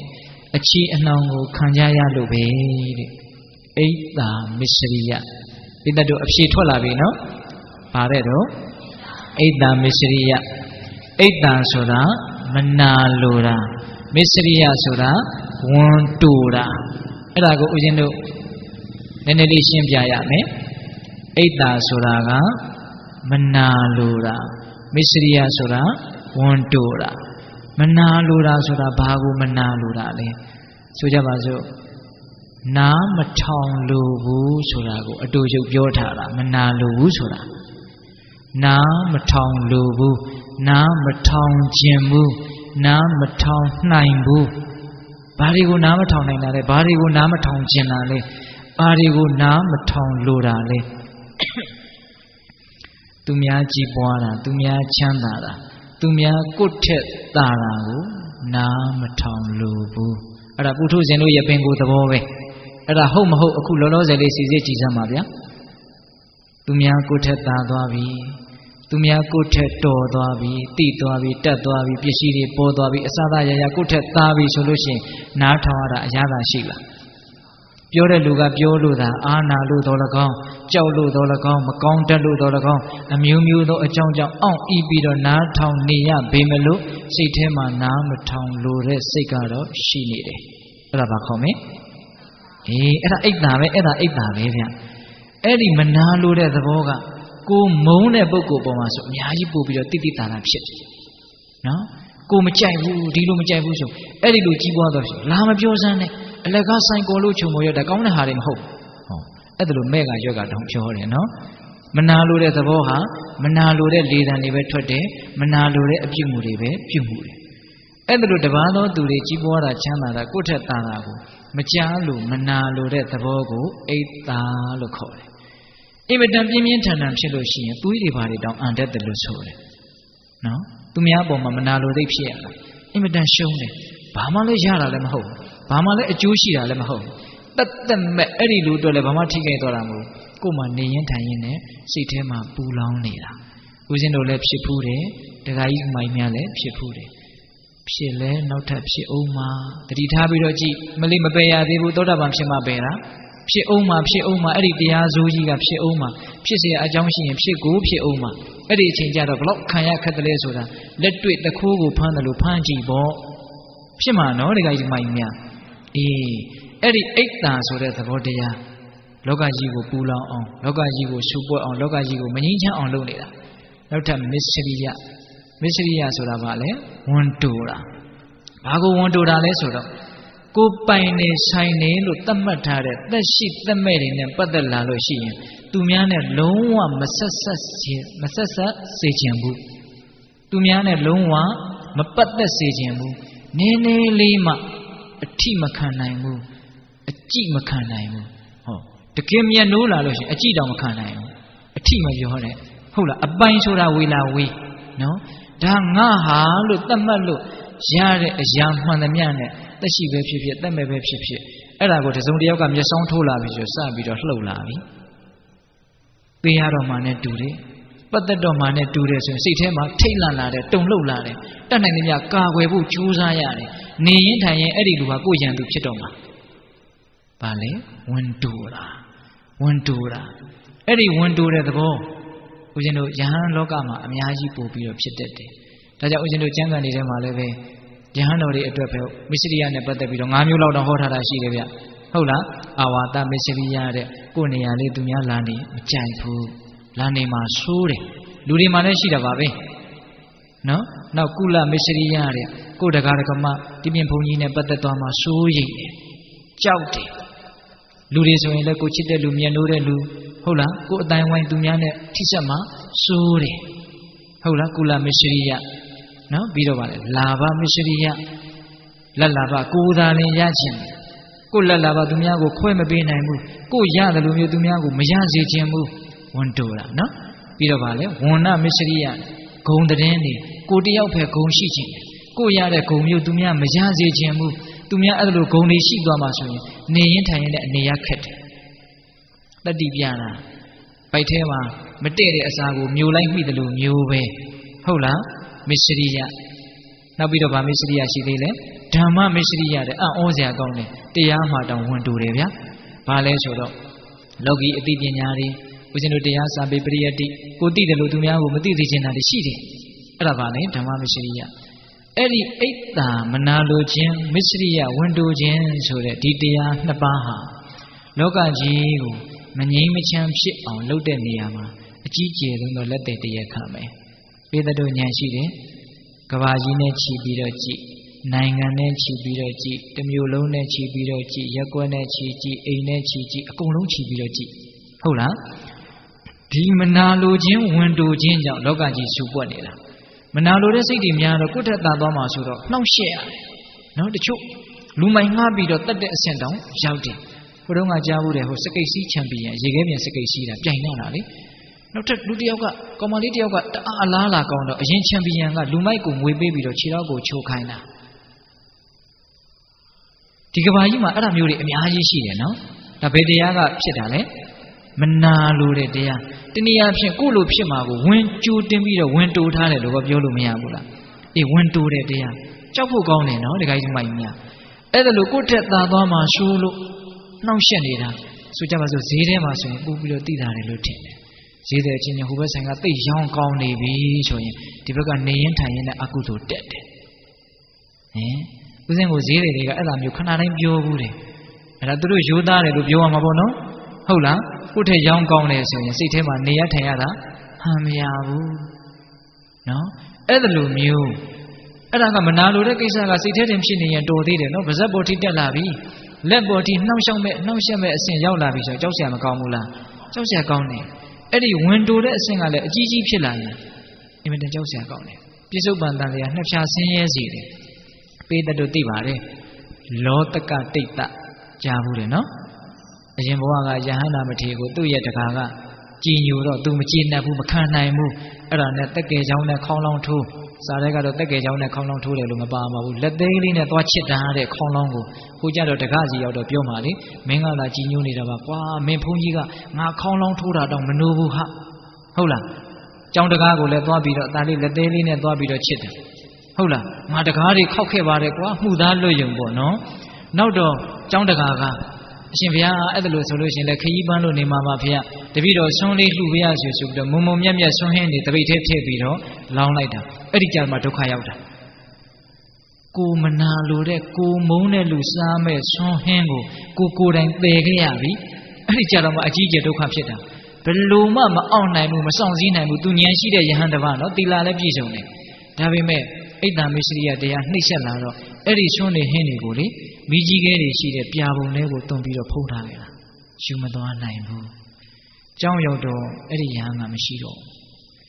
သူ့ရဲ့အိတ်တံမစ္စရိယတွေကိုမြင်လို့ငါဆက်နေရင်ဒီယဟန်ဓာတ်တက်ပူပြီးတော့ကြီးကျယ်တဲ့အပြစ်တွေသင့်တော်မယ်ဆိုတာသိလို့ကြောင်းတကားကိုမဖွင့်မဲနဲ့ခေါင်ကနေဖောက်ပြီးတော့ပြန်သွားတာသူတာမညပုဂ္ဂိုလ်မဟုတ်ဘူးဆိုတာလည်းသိခဲ့စီခြင်းတဲ့သဘောပေါ့အဲ့တော့တကားကမပွင့်သေးဘူးအတွင်းထဲကဂလန့်ချထားတယ်အထဲထဲမှာမရှိတော့အဲ့ဒီကြတော့မှငါမှားပြီဒါယဟန္တာပုဂ္ဂိုလ်ကြီးပဲလို့သူသိတယ်ဒါပေမဲ့လို့ငါဒီကာယကံမြောက်အိတ်တံမစ္စရိယကိုပုံဖော်ခဲ့တယ်အဲ့ဒီနောင်တရတဲ့စိတ်ကြီးပူလောင်တဲ့စိတ်ကြီးနဲ့သိပြီးတော့ငရဲတောင်ကြာရရှာတယ်အိတ်တံမစ္စရိယလက်ချက်မသေးဘူးနော်အဲ့ဒါဦးဇင်းတို့မြတ်စွာဘုရားလက်ထက်ရောက်တော့သိပြီးတော့ဆင်းရဲပါတယ်ဘယ်လောက်ထိဆင်းရဲလဲဦးဇင်းတို့တန်ဝေကရအောင်နည်းနည်းလေးတော့ပြောမယ်ဗျာအိတ်တံမစ္စရိယအကြောင်းနည်းနည်းလေးတော့ပြောမယ်နော်သူကဘယ်မှာရွာကြီးတေပါတောင်းစားတဲ့ရွာကြီးတေပါအင်မတန်ကြီးတဲ့ရွာကြီးတေပါမှာသူ့အမေပိုက်ထဲကိုသူရောက်တဲ့နေ့ကစပြီးတော့အဲ့ဒီရွာအဆင်မပြေဘူးနော်အဲ့ဒါနဲ့တရွာလုံးတို့လှုပ်လှုပ်ကန်လို့လုပ်ငန်းအဆင်မပြေဘူးဆိုရွာကိုတဝက်ခွဲလိုက်တယ်ကာလကံဒီမှရှာသူပါတဲ့ဘက်ကအဆင်မပြေဘူးအဲ့လိုနဲ့တဝက်ချင်းခွဲတာသူတို့တအိမ်လေးပဲကြံတယ်နောက်တော့သူ့အဖေမိသားစုတွေကသူ့အမေကိုပါပြစ်သွားတာမင်းဒီကလေးကိုဝင်တည်တဲ့နေ့ကစဒုက္ခရောက်တယ်ဆိုအဲ့မှာဒီကလေးမွေးတဲ့နေ့ကစပြီးတော့အမေဒုက္ခရောက်တယ်အမေဆိုတော့ပြည့်လည်းမပြည့်ရဘူးဒါပေမဲ့ရေရှည်ဘလို့မှဒီသားကိုမွေးမြူလို့သူမစွမ်းနိုင်ဘူးအဲ့ဒါနဲ့မတ်တက်ပြေးလေးအရွယ်မှာခွက်ကလေးတစ်ခုပေးပြီးတော့ဟိုအိမ်ကတိတ်စေတနာကောင်းတယ်ငါသားသွားတောင်းကြည့်လွတ်ပြီးတော့မအေကကိုလွတ်ယုံပြေးတာအဲ့ဒီကလေးကစပြီးတော့ဟိုသူများအိမ်ကထမင်းလုံးဟင်းလုံးပကံဆေးလို့ကြတာလေးကိုငှက်တီကြီးတွေကောက်တယ်လို့တလုံးချင်းကောက်ပြီးတော့သူ့ရဲ့အသက်ကိုဆက်ခဲ့ရတာဒါပေမဲ့ယဟန္တာဖြစ်နိုင်တဲ့တတ္တိဖြစ်မဲ့ပါရမီကသူ့ရဲ့ဝမ်းထဲမှာ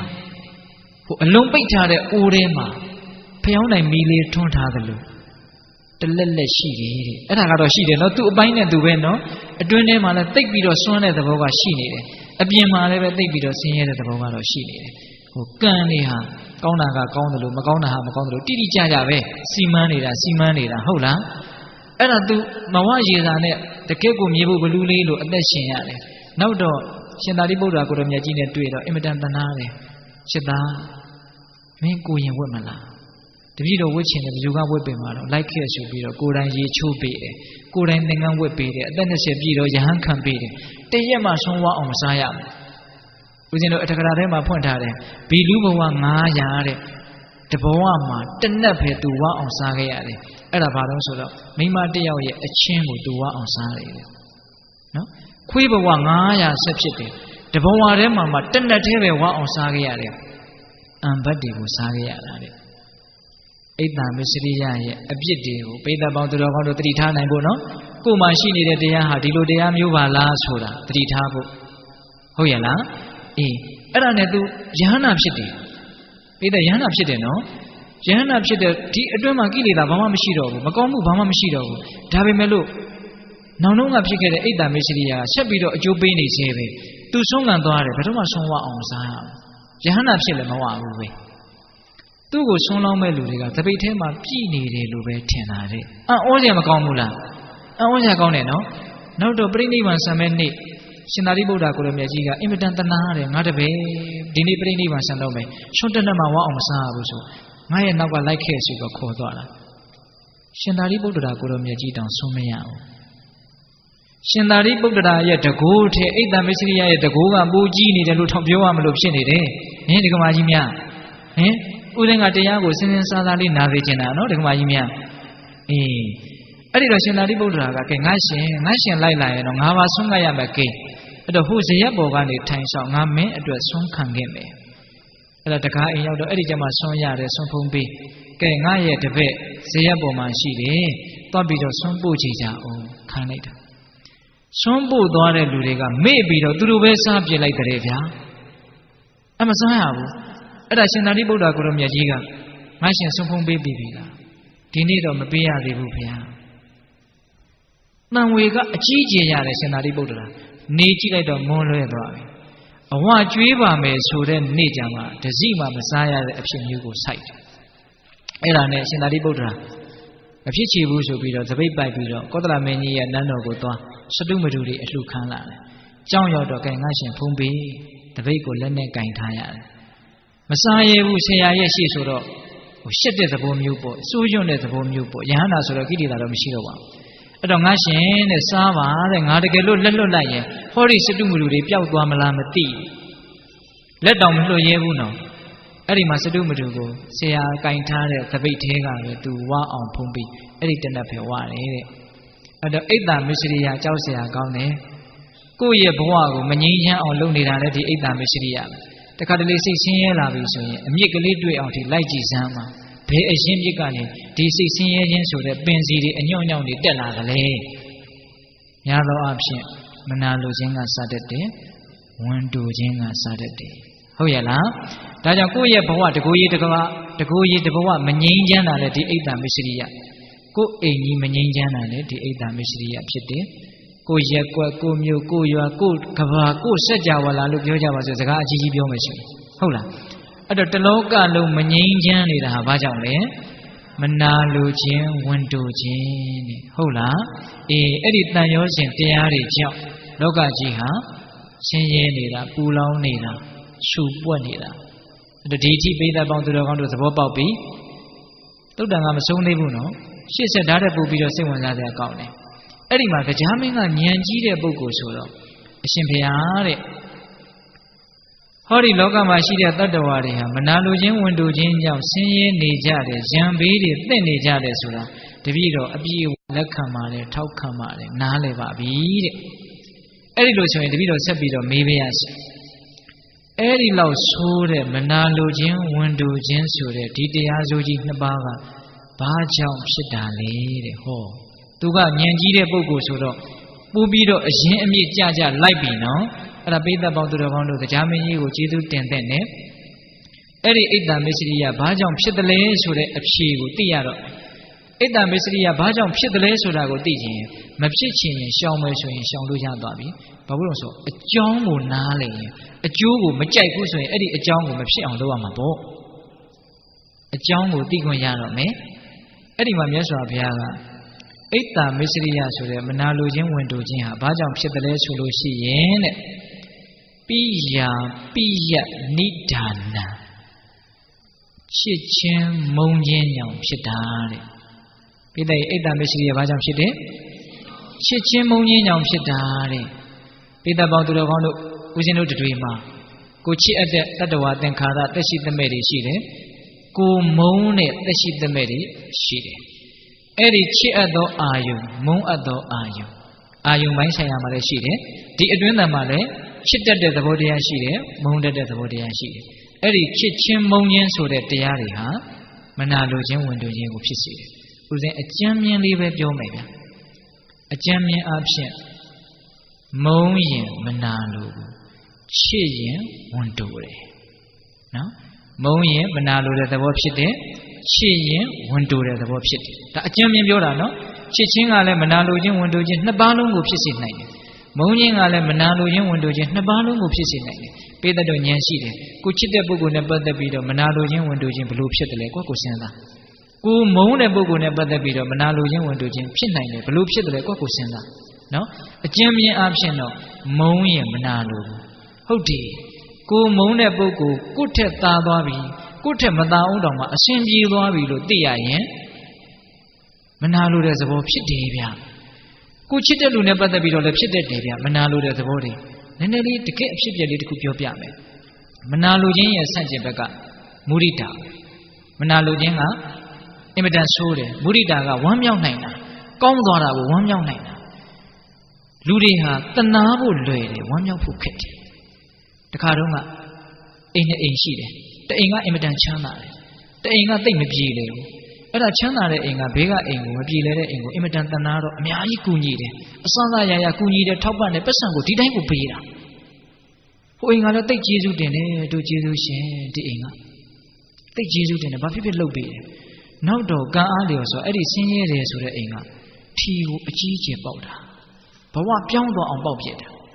အဲ့ဒီလိုလဲထီပေါက်လိုက်ရောငကိုကအင်မတန်ကူညီပါတယ်ဆိုတဲ့အဲ့ဒီပြေလေတဲ့အိမ်ကလူတွေကမခေါ်တော့ဘူးတဲ့အစတုန်းကတော့တအားကူညီတယ်နော်ကိုယ်တနှိမ့်နေလို့သိနေတော့ကူညီရတာကလွယ်တယ်အဲ့တော့တခါလေးဦးစင်းကစဉ်းစားကြည့်တယ်ကူညီရတာပေးရတာတနာရတာကလွယ်တယ်သာသွားပြီဆိုတော့ဝမ်းမြောက်ဖို့ကြတော့ခက်လိုက်တာအဲ့တော့ဘာလဲဒီဟာကဦးစင်းကစဉ်းစားကြည့်တယ်ကိုယ်လည်းအဲ့ဒီလိုစိတ်မျိုးရှိတာပဲတနာရတယ်ဆိုတာကဘာလို့လွယ်တာလဲဆိုကိုကဆရာကြီးနေရာကနေရလို့ ਨੇ တူတယ်လို့ဦးစင်ကစဉ်းစားကြည့်တာမပိသက်တို့သဘောတူခြင်းမတူနော်တနာရတာဆိုတော့ကိုကအထက်ကကိုဗျလွယ်တာဗောဗျဝမ်းသာရတယ်ဆိုတော့နည်းနည်းအောက်ပါစိတ်ကဒါပုထုဇဉ်တွေရဲ့သူတော်ကောင်းစိတ်နည်းသေးတယ်ဆိုတဲ့လက္ခဏာပေါ့နော်ကိုမှရှိတယ်ဆိုတာကိုရှိတယ်ဆိုတာကတော့ရိုးသားသားဝန်ခံရမယ်ဗျတခါကြီးမိုင်းမြဟုတ်လားအဲ့တော့တနာဖို့လွယ်တယ်အရှင်ပြေတာကိုဝမ်းမြောက်နိုင်ဖို့သိခက်တယ်ဒါကြောင့်ချစ်တဲ့ပုဂ္ဂိုလ်တွေနဲ့ပတ်သက်လာရင်နည်းနည်းဝမ်းမြောက်ရတာကတော်သေးတယ်ကိုသားသမီးလေးကိုချစ်တဲ့လူကြီးပွားတယ်ဩကြီးပွားပါစေဝမ်းမြောက်ဖို့လွယ်တယ်နော်ဒါပေမဲ့ကိုမုန်းတဲ့လူတွေကြီးပွားတာကြတော့မကြားနိုင်တော့ဘူးမနာလိုတဲ့စိတ်တွေဖြစ်တယ်နော်ဒါကြောင့်ချစ်ချင်းကြောင့်အကြံဉာဏ်အဖြစ်မနာလိုတဲ့သဘောဖြစ်တယ်ဟုတ်ပါမုန်းခြင်းကြောင့်မနာလိုတဲ့သဘောဖြစ်တယ်ဟုတ်လားချစ်ချင်းကြောင့်တော့ဝင်တူတဲ့သဘောဖြစ်တယ်ဟုတ်တယ်ကိုချစ်တဲ့အရာကိုတတ်မဲ့ပစ္စည်းဆိုလည်းဘယ်သူမှမပေးနိုင်ဘူးရကျင်တဲ့မျက်လုံးနဲ့ကြည့်မယ်ဆိုရင်တော့မှစိုးရိမ်နေပြီစိတ်ထဲကထိတ်လန့်နေပြီဟုတ်လားအေးချစ်တဲ့သက်ရှိသက်မဲ့တွေနဲ့ပတ်သက်ပြီးတော့သူများနဲ့ထိစပ်မှာပတ်သက်မှာပေးလိုက်ရမှာဝင်တိုးတဲ့သဘောအများကြီးမရှိဘူးလားရှိတယ်အဲ့ဒီဝင်တိုးတဲ့သဘောကလည်းဆိုးတာပဲဗျကာကွယ်ရတယ်စောင့်ရှောက်ရတယ်ငါချစ်တာတွေနဲ့လာပတ်သက်တော့မဲ့လူငါရန်သူဟုတ်လားငါပိုင်တဲ့တွေကိုလာဝင်ဆွတ်ဖက်တော့မယ်ဆိုရင်ငါရန်သူကာကွယ်ရတယ်စောင့်ရှောက်ရတယ်ကြိုတင်ပြီးတော့ဒုက္ခပေးနေပေးထားရတယ်မစ္စရိယလည်းဆိုတာပဲနော်အေးအဲ့ဒီမစ္စရိယကဘာကြောင့်ဖြစ်တယ်ကြံမြင်အဖြစ်ချစ်ချင်းကြောင့်ဖြစ်တယ်အဲ့တော့ချစ်ချင်းမုန်းခြင်းကြောင့်မနာလိုခြင်းဝန်တိုခြင်းဆိုတာဖြစ်တာတဲ့အင်မတန်သဘာဝကျပြီးတော့အင်မတန်မှန်တဲ့တရားတွေဟုတ်လားဒါကြောင့်မနာလိုခြင်းဝန်တိုခြင်းဆိုတာကိုပိဋကပေါင်းသူတော်ကောင်းတို့ဆက်ဆုပ်တယ်ဆိုလို့ရှိရင်ချစ်ချင်းမုန်းခြင်းကိုလည်းဆက်ဆုပ်မှဖြစ်လိမ့်မယ်ဟုတ်လားချစ်ချင်းမုန်းခြင်းကိုကြတော့မပြစ်နိုင်ဘူးချစ်တာလည်းအလွန်ပဲမုန်းတာလည်းအလွန်ပဲဆိုရင်တော့လာလိမ့်မယ်နောက်ဆက်တွဲအိတ်တာတွေရောမစ္စရိယတွေရောရှုပ်ထွေးခတ်နေမှာအိတ်တာတွေမစ္စရိယတွေလာပြီဆိုရင်တော့အဲ့ဒါဘေးတွေကိုဒဏ်တွေကိုစိတ်ဆင်းရဲတာတွေကိုအကုန်လုံးပွေလိမ့်နေတော့မှာပဲသဘောပေါက်တယ်နော်အေး အဲ့တော့တရားမင်းကဉာဏ်ကြီးတဲ့လူဆိုတော့ဆက်မိတယ်ဆက်ပြီးတော့ကျေးဇူးတင်ရအောင်မယ်တရားမင်းကိုအဲ့ဒီချစ်ချင်းမုန်းချင်းဆိုတဲ့အိတ်တာမစ္စရိယကိုဖြစ်စေတဲ့အဲ့ဒီတရားကြီးကအဲ့ဒီချစ်ချင်းမုန်းချင်းကြီးကဘာကြောင့်ဖြစ်တာတုံးနဲ့ပိဿတို့သိကျင်တယ်နော်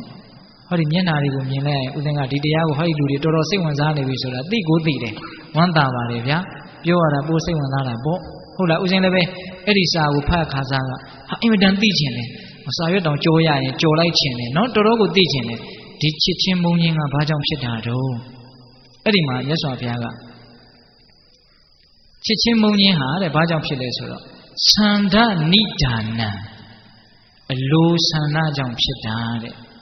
ချစ်ချင်းမုန်းချင်းဟာဘာကြောင့်ဖြစ်တယ်အလိုဆန္ဒကြောင့်ဖြစ်တာအင်မတန်မှန်တာပဲကိုယ့်ရဲ့အလိုဆန္ဒပြည့်ရင်ချစ်တယ်ကိုယ့်ရဲ့အလိုဆန္ဒမပြည့်ဘူးဆိုရင်မုန်းတယ်အလွန်မှန်တယ်ဗျဟင်တခါကြီးဒီမိုင်းမြကိုဖြစ်ချင်တာလေးဖြစ်ပေးတယ်ဆိုရင်ချစ်တာပဲကိုဖြစ်ချင်တာဖြစ်မပေးဘူးဆိုရင်မုန်းတာပဲအဲ့တော့ချစ်စရာကောင်းလို့ချစ်တာမုန်းစရာကောင်းလို့မုန်းတာဆိုတာထက်ကိုချစ်ချင်လို့ချစ်တာကိုမုန်းရင်လို့မုန်းတာကဘိုးတောင်မှန်နေတယ်ကိုချစ်ချင်လို့ချစ်တာဆိုတာကကိုယ့်ရဲ့အလိုဆန္ဒပြည့်ရင်ချစ်ချင်တာပေါ့ကိုမုန်းရင်လို့ဆိုတာကိုယ့်အလိုဆန္ဒမပြည့်ရင်မုန်းချင်တာပေါ့ဟုတ်လားအဲ့တော့ဒါကစဉ်းစားကြည့်ရင်အင်မတန်လွယ်လွယ်ကူကူရှင်းရှင်းလင်းလင်းနားလည်သဘောပေါက်နိုင်ပါလေဒီကမာကြီးများဟုတ်လားကိုယ်အလိုဆန္ဒပြည့်အောင်လုပ်ပေးရင်သဘောကျတာပဲဗျဘဇုအပေါ်ဘလောက်ပဲမုန်းစရာကောင်းနေနေငါအပေါ်တော့ကောင်းရှာတယ်မမုန်းနိုင်ဘူးနော်လူတယောက်သူများပေါ်ဘလောက်ပဲဆိုကိုယ့်ပေါ်မှာမဆိုးဘူးဆိုရင်ကိုမမုန်းနိုင်ဘူးဟုတ်ရဲ့လားသူများပေါ်မှာဘလောက်ကောင်းကောင်းကိုယ့်ပေါ်မှာမကောင်းဘူးဆိုရင်တော့ဒါနဲ့ငါရည်စက်မပါပါဘူးပြောဘူးလားပြောတာပေါ့ဗျအဲ့တော့ကောင်းတယ်မကောင်းဘူးဆိုတာဘယ်ပေတံနဲ့တိုင်းတာတာလဲလို့မေးရင်လူတယောက်ကိုဒီလူဟာလူကောင်းလူဆိုးလို့ဘယ်ပေတံနဲ့တိုင်းတာတာလဲဆိုရင်များသောဖြင့်ပုထုဇဉ်တွေဟာကိုယ်အလိုဆန္ဒပြည့်ခြင်းမပြည့်ခြင်းဆိုတဲ့ပေတံနဲ့တိုင်းတာကိုယ်ကြိုက်တာလေးလုပ်ပေးပြီဆိုသဘောကိုချဟုတ်လားအပြစ်မမြင်နိုင်ဘူးဒါဥစဉ်တို့လက်တွေ့ခံစားခဲ့ဘူးတဲ့နော်ကိုယ့်အပေါ်မှာကောင်းနေတယ်ဒါပေမဲ့သူများအပေါ်မှာအဲ့ဒီလိုမကောင်းဘူးဆိုတာကိုယ်တိုင်သိရတယ်ဒါပေမဲ့ကိုယ့်အပေါ်မှာကောင်းနေတော့အပြစ်မမြင်နိုင်ဘူးဟုတ်လားအဲ့တော့ချစ်ချင်းမုန်းချင်းသည်အလိုဆန္ဒကြောင့်ဖြစ်တာဆိုတဲ့စကားကိုလက်မခံလို့မရဘူးနော်ကိုယ့်အလိုဆန္ဒပြည့်ရင်ချစ်မယ်ကိုယ့်အလိုဆန္ဒမပြည့်ရင်မုန်းမယ်ချစ်မြတ်တာအရာမှာစံတင်ရတယ်မြတ်စွာဘုရားတောင်စံထားခဲ့တယ်မိဘတို့ရဲ့မေတ္တာမာတာယထာနိယံဗုဒ္ဓမာယုတာဧကဗုဒ္ဓမနုရခေမေတ္တာတုတ်ထဲမှာပါတယ်နော်အလုံးသောတတ္တဝါတွေကိုတူရီသောသားကိုမိခင်ကစောင့်ရှောက်တယ်လို့မျိုးချစ်တယ်လို့မျိုးချစ်ပါလို့မိခင်ရဲ့မေတ္တာမြတ်စွာဘုရားတောင်စံထားခဲ့တယ်နော်အဲ့ဒါတော့ချစ်ပါတယ်ဆိုတဲ့မိဘတွေတောင်မှသားသမီးတွေရဲ့အပေါ်မှာကိုယ့်ရဲ့အလိုဆန္ဒကိုဖြည့်ဆည်းမပေးနိုင်တော့ဘူးကိုဖြစ်ချင်တာတွေကိုဖောက်ဖျက်ပံများလာပြီဆိုတော့မုန်းသွားတာတွေမရှိဘူးလားရှိတယ်သတင်းသားထဲမှာတက်တည်မရှိဘူးလားအမွေပြက်ဆိုပြီးတော့မကြော်ညာဘူးလားအောက်ကစာကလေးတောင်ပါသေးတယ်ဗါတဲ့မေးမြန်းစုံစမ်းခြင်းသီးခံမှာဒင်းနဲ့ပတ်သက်လို့လာမေးမနေနဲ့ပြောကိုမပြောနိုင်တော့ဘူးပေါ့အဓိပ္ပာယ်ကအဲ့ဒါလောက်တောင်မုန်းသွားတာကိုယ့်ရဲ့အလိုကိုဖြည့်ပြီးရင်ချစ်မယ်ကိုယ့်အလိုကိုဖြည့်မပြီးရင်မချစ်ဘူးအဲ့တော့လောကီလိုဒီလောဘတွေနဲ့ချစ်ကြတယ်တန်ရောစဉ်ထားကြတယ်ဆိုတဲ့ကိစ္စကြီးကတကယ်စင်စစ်အဲ့ဒီလူကိုချစ်တယ်ဆိုတာတဲ့ကိုယ့်ကိုယ်ချစ်တယ်ဆိုတာကပိုမှန်ပါတယ်ဘာဖြစ်လို့ဆိုတော့ကိုယ့်ရဲ့အလိုဆန္ဒကိုဖြည့်တာတခါကြီးဒီမိုင်းများသူများကကိုယ့်ကိုရေစဲနီးလိုက်တာလို့ပြောတိုင်းဘဝင်လေးစွတ်မြင့်မနေနဲ့အဲ့ဒါသူ့ရဲ့အလိုဆန္ဒကိုသူဖြည့်နေတာလို့လည်းပဲရှင်းရှင်းလေးသဘောပေါက်ထားအောင်သူ့အလိုနဲ့ကိုက်ညီရင်ကိုယ့်ကိုချစ်နေအောင်မှာပဲသူ့အလိုမကိုက်တော့ဘူးဆိုလို့ရှိရင်ကိုယ့်ကိုမုန်းသွားမှာပဲချစ်ချင်းနဲ့မုန်းချင်းဆိုတာအင်မတန်နီးကပ်တယ်ဟိုဘက်လှည့်လိုက်ရင်မုန်းသွားတာပဲဗျနော်ဒါကြောင့်အဲ့ဒါကြီးကိုအားကိုးပြီးတော့လက်ဆုပ်လက်ကန်ကြီးလှုပ်ပြီးတော့အရသာခံပြီးတော့နေနေမယ်ဆိုရင်အဲ့ဒါခံရပြီဆိုရင်ပပဆက်ဆက်ခံရတတ်တယ်ဟုတ်လားဒါကြောင့်လောကကြီးမှာပုထုဇဉ်လူသားတွေဒီလိုလောဘတရားတွေနဲ့ချစ်ကြတယ်ဒေါသတရားတွေနဲ့မုန်းကြတယ်ဆိုတာဘာမှလေးနဲ့တဲ့ကိစ္စမဟုတ်ပါဘူးသူတို့အလိုဆန္ဒပြည့်ရင်မျက်နှိုးလိုက်တာချစ်လိုက်တာပဲသူတို့အလိုဆန္ဒမပြည့်ရင်မုန်းလိုက်တာပဲဒါကြောင့်ဘာမှသိအရေးမပါပါဘူးလို့နားလည်ဖို့လိုတယ်ကိုယ်တိုင်လည်းဒီတိုင်းပါပဲလူတွေကိုအပြစ်မတင်နဲ့နော်တခါကြီးမိုက်များခုမြတ်စွာဘုရားဟောထားပြီချစ်ချင်းမုန်းချင်းသည် အလိုဆန္ဒကြောင့်ဖြစ်တာအလိုဆန္ဒပြည့်ရင်ချစ်အလိုဆန္ဒမပြည့်ရင်မုန်းမယ်စကားတွေထက်ကြီးတလဲလဲဖြစ်နေပြီဟုတ်လားအဲ့တော့အလိုဆန္ဒချစ်ချင်းမုန်းခြင်းကိုကြိုးကင်နေတဲ့သဘောတရားတစ်ခုအဲ့ဒါကိုတရားမင်းကဆက်မိတယ်အဲ့ဒီအလိုဆန္ဒဘာကြောင့်ဖြစ်လဲတဲ့ဟောတဆင့်ပြီးတဆင့်တက်လာတာနော်မြတ်စွာဘုရားမှုဖြေနေတာပေါ့ဒါကြောင့်ဦးဇင်းတို့ဗမာစကားပုံရှိတာပေါ့အမေကျွဲကြောင်သာအဖြေဘုရားလောင်းတဲ့ဟုတ်လားမြတ်စွာဘုရားဆိုတော့ဖြေတတ်တာဘောဗျအဲ့ဒီချစ်ချင်းမုန်းခြင်းကိုဖြစ်စေတဲ့အလိုဆန္ဒဘာကြောင့်ဖြစ်လဲဆိုလို့ရှိရင်တဲ့ဝိတကနိဒာနာအတွေးတွေကြောင့်ဖြစ်တာဘာကြောင့်ဖြစ်အတွေးတွေကြောင့်ဖြစ်တာတဲ့အလိုဆန္ဒဆိုတာအတွေးကရိုးရိုးအတွေးမဟုတ်ဘလို့အတွေးလဲဆိုတော့ဝိနိစ္စယဝိတက်တယ်အဲ့ဒါလေးကိုဦးဇင်းနည်းနည်းလို့နားလည်အောင်ရှင်းပြမယ်ဆုံးဖြတ်ချက်နဲ့သုံးဖြတ်ချက်ချတဲ့အတွေးဆုံးဖြတ်ချက်တွေချနေတဲ့အတွေးအဲ့ဒီဝိနိစ္စယဝိတက်က2မျိုးရှိတယ်တဲ့တဏှာဝိနိစ္စယဝိတက်ကနဲ့ဒိဋ္ဌိဝိနိစ္စယဝိတက်ကလို့2မျိုးရှိတယ်မြင်တိုင်းကြားတိုင်းတွေးတိုင်းသိတိုင်းထိတိုင်းတွေးတာလေးတွေရှိတယ်ဘယ်လိုတွေးလဲဆိုတော့လိုချင်စရာကောင်းတယ်ဆိုတဲ့အထင်နဲ့တွေးတဲ့အတွေးအဲ့ဒါကတဏှာဝိနိစ္စယဝိတက်ကငါသူတစ်ပါးယောက်ျားမိန်းမတတ္တဝါဆိုတဲ့ပြည့်ညက်ကိုအာယုံပြုတ်ပြီးတော့တတ္တဝါဆိုတဲ့အထင်နဲ့တွေးတဲ့အတွေးအဲ့ဒါကဒိဋ္ဌိဝိနိစ္စယဝိတက်ကဟုတ်လားဒီနေရာမှာဘာအတွေးလဲဆိုတော့တဏှာဝိနိစ္စယဝိတက်ကတဲ့ဒါကိုရှင်းရှင်းလေးအချက်စကားနဲ့မဟာရှိစောဘုရားကြီးရဲ့စကားလုံးကိုယူပြောရမယ်ဆိုလို့ရှိရင်တော့ကောင်းနေထင်တဲ့အတွေ့တဲ့ဟောပိဋကကြီးဘာထင်တဲ့အတွေ့ကောင်းနေထင်တဲ့အတွေ့တွေကြောင့်အလိုဆန္ဒဖြစ်တာသိမှန်တာပေါ့တခါယူမိုက်ညာကောင်းနေလို့ထင်တဲ့အထင်တွေနဲ့တွေးနေတာအဲ့ဒါလိုတွေးနေသေးသမျှကာလပတ်လုံးတော့အလိုဆန္ဒတွေကကြီးထွားလာအလိုဆန္ဒတွေကြီးထွားလာရင်အဲ့ဒီအလိုဆန္ဒနဲ့ကိုက်ညီတဲ့တတ္တဝါပြည့်ညက်တတ္တဝါအရာဝတ္ထုအကုန်လုံးကိုချက်အဲ့ဒီအလိုဆန္ဒနဲ့မကိုက်ညီတဲ့တတ္တဝါတတ်မဲ့အကုန်လုံးကိုမုံမယ်ဟုတ်လားအဲ့တော့အလိုဆန္ဒဆိုတာကောင်းနေထင်တဲ့အတွေးကြောင့်တနည်းအားဖြင့်ကောင်းနေလို့ဆုံးဖြတ်ပြီးတော့တွေးနေတဲ့အတွေးတွေရှိတယ်ဒါလေးကကောင်းတယ်ဟိုကလေးကကောင်းတယ်အဲ့လိုလေးကြားလိုက်ရင်တော့ကောင်းမယ်ဟောလှူနဲ့တွေ့ရရင်တော့ကောင်းမှာပဲအဲ့လိုကောင်းမှာပဲလို့ထင်ပြီးတော့တွေးတဲ့အတွေးဘောပေါက်တယ်နော်အဲ့ဒီအတွေးတွေနဲ့အချိန်ကုန်တာခင်ဗျားတို့ကျုပ်တို့ဥထုစင်နေရဘာလေးဖြစ်ရင်တော့ကောင်းမှာဘယ်သူနဲ့တွေ့ရရင်တော့ကောင်းမှာဘယ်လိုပြောလဲရင်တော့ကောင်းမှာအဲ့ဒီကောင်းမှာလို့နောက်ကပါနေတယ်အဲ့ဒီကောင်းမေထင်တဲ့အတွေးတွေဘာကိုဖြစ်တယ်အလိုဆန္ဒကိုဖြစ်တယ်အလိုဆန္ဒကဘာကိုဖြစ်တယ်ချစ်ချင်းမုန်းခြင်းကိုဖြစ်တယ်ချစ်ချင်းမုန်းခြင်းကဘာကိုဆက်ပြီးတော့ဖြစ်စေတယ်မနာလိုခြင်းဝန်တိုခြင်းကိုဖြစ်တယ်မနာလိုခြင်းဝန်တိုခြင်းကဘာကိုဖြစ်စေတယ်မငြိမ်းချမ်းခြင်းဘေးတွေရန်တွေဒုက္ခတွေအလုံးကိုဖြစ်စေတယ်ဟုတ်လားအဲ့တော့တရားကတဖြည်းဖြည်းနဲ့အရင်ကြလာပြီနော်အဲ့ဒီတော့ကောင်းတယ်ထင်တဲ့အတွေးဝိနိစ္စယဝိတက်ဆိုတဲ့ဒီဝိတက်ကဘာကြောင့်ဖြစ်လဲတဲ့ဟောလာပြန်ပြီနောက်ဆုံးအဖြေရောက်ပြီနော်ဒါကအလေးနဲ့ဆုံးပဲအဲ့ဒါကိုလည်းဦးဇင်းတို့တတ်နိုင်တယ်များနားလည်အောင်ပြောမယ်ဗျာအဲ့ဒီကောင်းတယ်ထင်တဲ့အတွေးဟာဘာကြောင့်ဖြစ်လဲဆိုလို့ရှိရင်တဲ့ဝိနိစ္စယဝိတက်ဆိုတာဘာကြောင့်ဖြစ်လဲဆိုလို့ရှိရင်တဲ့ပပင်စတင်ညာသင်္ခာနိဒာနံတဲ့တိတိကျကျနော်ပပင်စနဲ့ဆက်ရှင်တဲ့အမှတ်တင်ညာကြောင့်ဖြစ်တာတဲ့ပိဋကတို့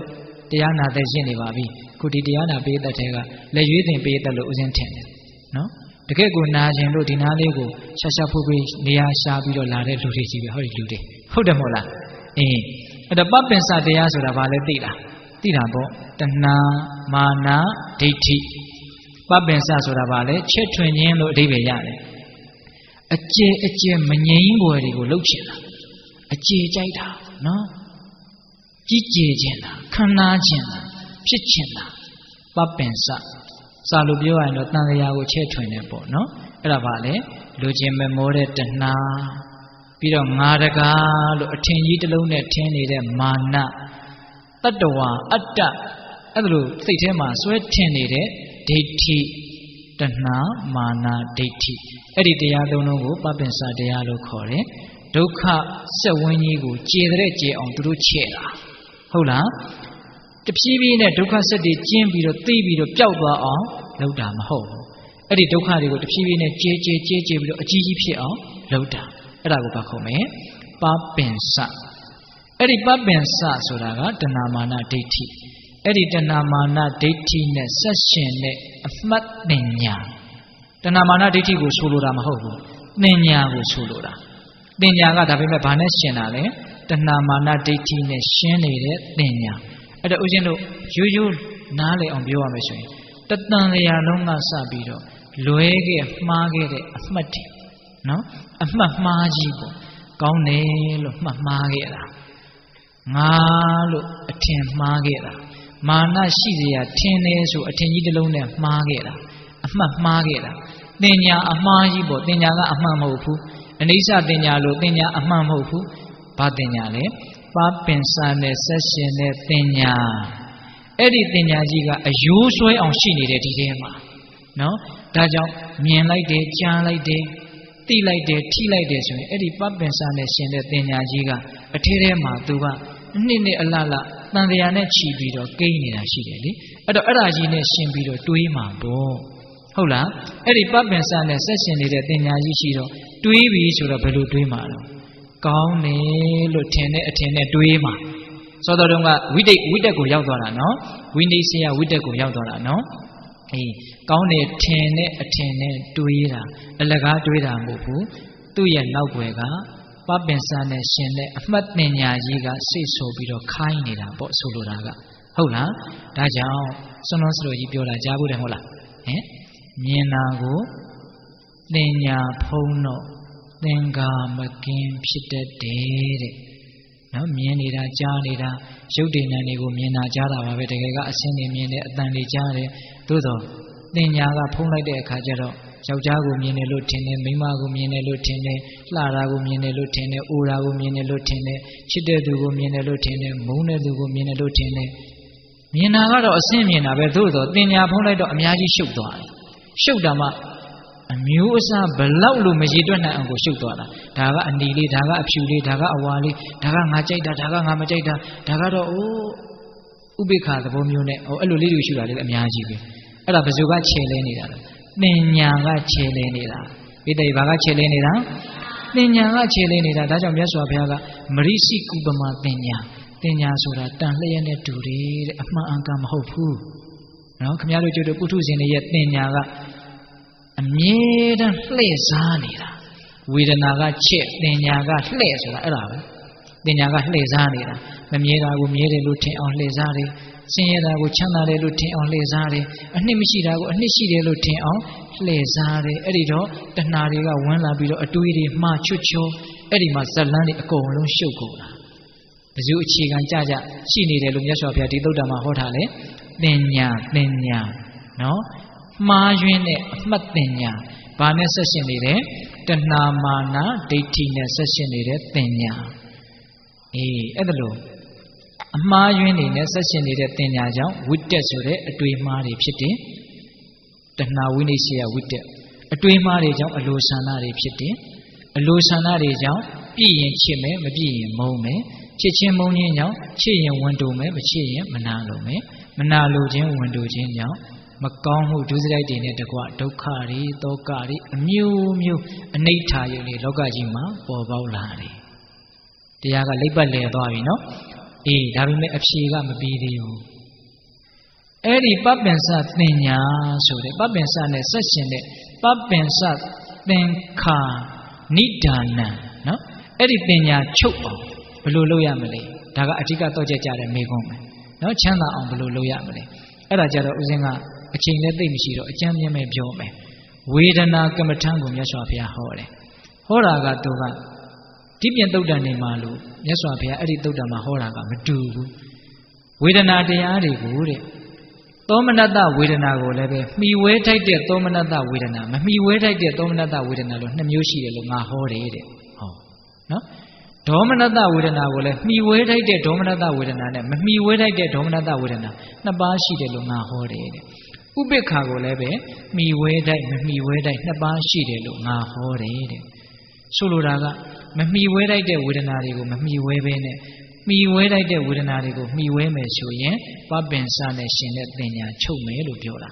မမှီဝဲလိုက်တယ်ဆိုတာဘယ်လိုလုပ်သိနိုင်မလဲဟုတ်လားအဲ့ဒါကိုမဟာစီဆိုဘုရားကြီးက6ဓွာရမှာထင်တဲ့အာယုန်တွေထင်တိုင်းတိ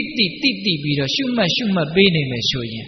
ဘယ်တရားကမှီဝဲလိုက်တယ်ဘယ်ဝေဒနာကမှီဝဲလိုက်တယ်ဘယ်ဝေဒနာကမမှီဝဲလိုက်ဘူးဆိုပြီးတော့နားလည်ပြီးတော့မမှီတဲ့နာတွေကိုရှောင်မှီတဲ့နာတွေကိုဆောင်ပြီးတော့ပပင်စနဲ့ရှင်တဲ့တင်ညာတွေချုပ်လိုက်မယ်တဲ့ဆိုလိုတာကဝေဒနာနုပတနာကမ္မထံကိုဆိုလိုတာတဲ့အဲ့ဒါကိုဆရာတော်ဘုရားကြီးကလင်္ကာလေးစီထားတယ်ကာမဘုံနာနတ်လူများတို့ကောင်းစားပြည့်ဝဘေးရန်ပ၍အေးမြချမ်းသာနေလိုပါလေတည်တည်ချာချာနားထောင်နော်သူကတပိုက်သေးနဲ့အင်မတန်ပြည့်ဝတဲ့အဓိပ္ပာယ်ကကာမဘုံနာနတ်လူများတို့ကောင်းစားပြည့်ဝဘေးရန်ပ၍အေးမြချမ်းသာနေလိုပါလေအိတ်တာမစ္စေသူရှုပ်ပွေ၍ထင်ကြီးမကြဆင်းရဲရသည်မူလစစ်မြေသူကြောင်းစစ်သောမုံချစ်အသာအာယုံများနဲ့လူလာတလီကြံစီတဒံချဲ့ရမှဆွဲချီတီးလဲ၍ဆင်ငယ်ဆင်ငါဖြစ်ရိုးပါသည်သောတော်ကဥစဉ်ပြောတာလေအကုန်လုံးပါသွားပြီသဘောပေါက်လား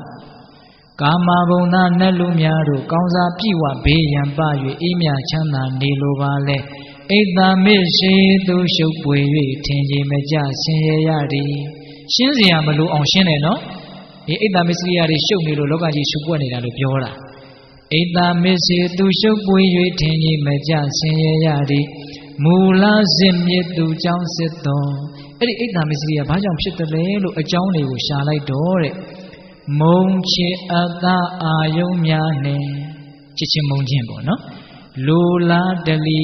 အဲ့ဒီချစ်ချင်းမုံချင်းကလည်းအလိုလားခြင်းဆိုတဲ့အလိုဆန္ဒကြောင့်ဖြစ်တယ်လိုလားတလီကြံစီတဒံကြံစီတယ်ဆိုတာကတော့ဝိတက်ပေါ့နော်ကြံစီတဒံချဲ့ရန်မှဆွဲဆိုတာပပင်စနဲ့ရှင်တဲ့တင်ညာဆရာတော်ကြီးအင်မတန်စကလုံးကြစ်လက်တယ်နော်ချဲ့ရန်မှဆွဲခြေတီလဲ၍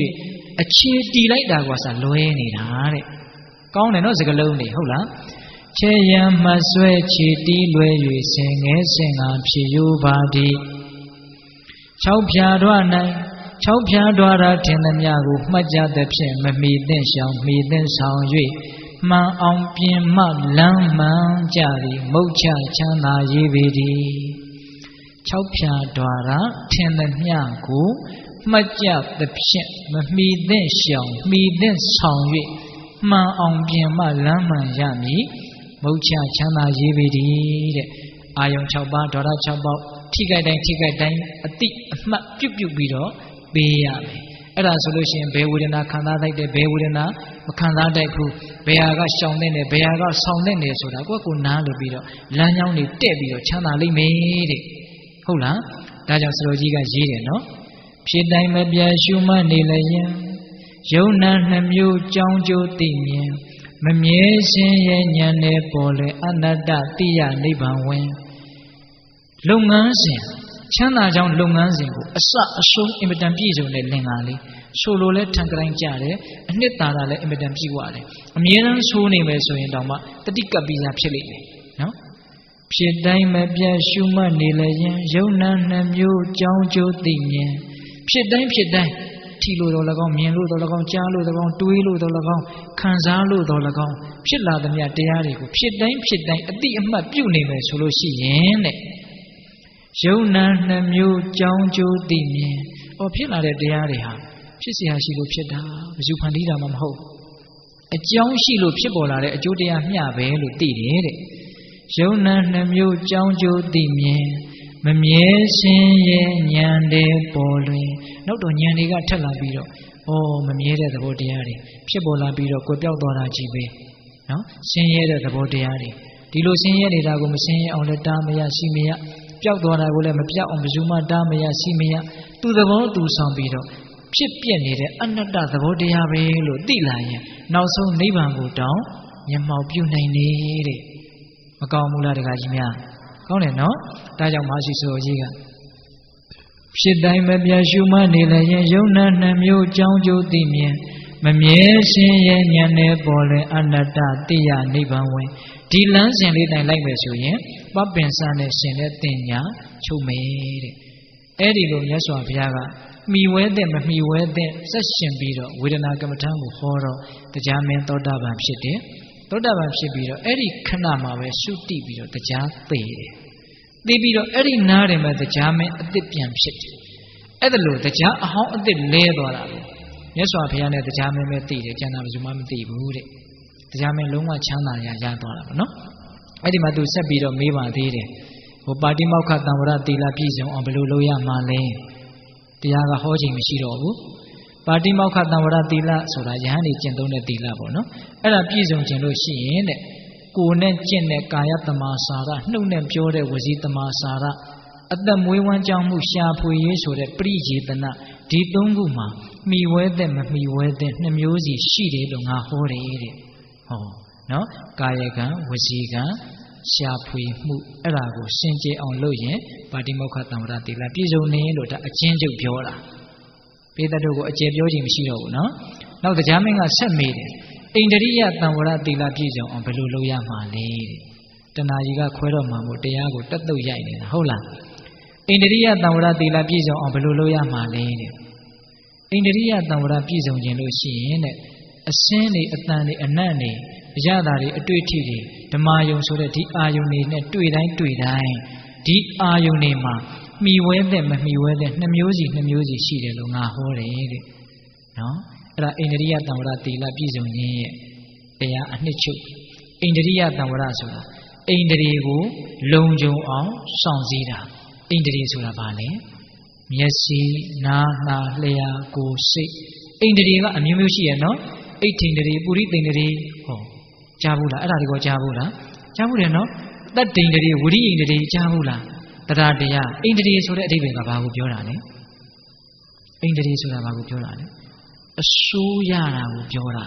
ဣန္ဒြေဆိုတာဘာကိုပြောတာလဲအစိုးရတာကိုပြောတာမျက်စိကဘာကိုအစိုးရတာမြင်ခြင်းမှာအစိုးရတာဟုတ်တာမို့မြင်တဲ့ကိစ္စကိုနားကဝင်လှုပ်ချင်လို့မရဘူးနော်မြင်တဲ့နေရာမှာသူဆရာကြီးပဲသူကလွဲလို့ဘယ်သူမှမတတ်နိုင်ဘူးနော်ဒါကြောင့်မြင်တဲ့ကိစ္စမှာမျက်စိဟာအစိုးရပဲကြားတဲ့ကိစ္စမှာနားဟာအစိုးရပဲအနတ်နဲ့ပတ်သက်လာရင်နှာခေါင်းဟာအစိုးရပဲဒါကြောင့်သူတို့ဟာဣန္ဒြေဆိုတဲ့နာမည်ကိုရတာအဲ့ဒီဣန္ဒြေ6ပါးကို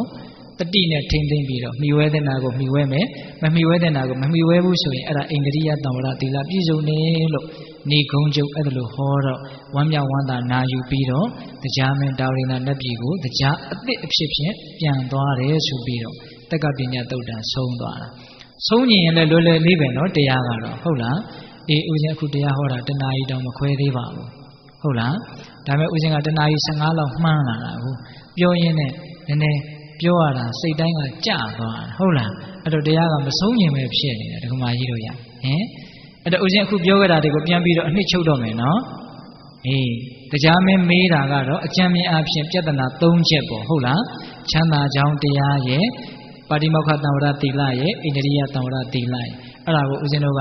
ချမ်းသာကြောင်းတရားကိုပဲအကျေပြောလိုက်တာဟုတ်လားအေးဒီနေ့ပြောခဲ့တာတွေထဲမှာဘုဒ္ဓတွေလည်းအများကြီးပါတယ်ဟုတ်လားတရားမင်းမြတ်စွာဘုရားကိုချင်းကပ်ပုံချင်းကပ်နည်းဘုဒ္ဓတွေအများကြီးရတယ်နော်အေးပြီးတော့တရားမင်းမေးတယ်လောကကြီးငြိမ်းချမ်းခြင်းပါလျက်ခင်နဲ့မငြိမ်းမချမ်းနေကြရတာဘာကြောင့်လဲ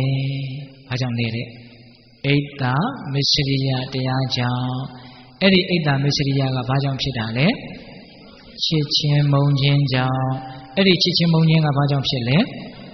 အလိုဆန္ဒကြောင့်အလိုဆန္ဒပြည့်ရင်ချစ်မယ်အလိုဆန္ဒမပြည့်ဘူးဆိုရင်မုန်းမယ်အဲ့ဒီအလိုဆန္ဒကဘာကြောင့်ဖြစ်တာလဲအတွေးတွေကြောင့်ဘလို့တွေးတာလဲကောင်းတယ်လို့ထင်ပြီးတော့ဆုံးဖြတ်ချက်တွေချပြီးတော့တွေးနေတဲ့အတွေးတွေပေါ့နော်အေးစိတ်ကူးထဲမှာဆုံးဖြတ်ချက်တွေချပြီးတော့ကောင်းတယ်လို့ထင်ပြီးတော့တွေးနေတာအဲ့ဒီဝိတက်ကဘာကြောင့်ဖြစ်လဲပပင်စနဲ့ဆက်ရှင်နဲ့အမှတ်တင်ညာကြောင့်ဖြစ်တာအဲ့ဒီအမှတ်တင်ညာဇိုးကြီးပျောက်သွားခြင်းဘယ်လိုလုပ်ရမှာလဲ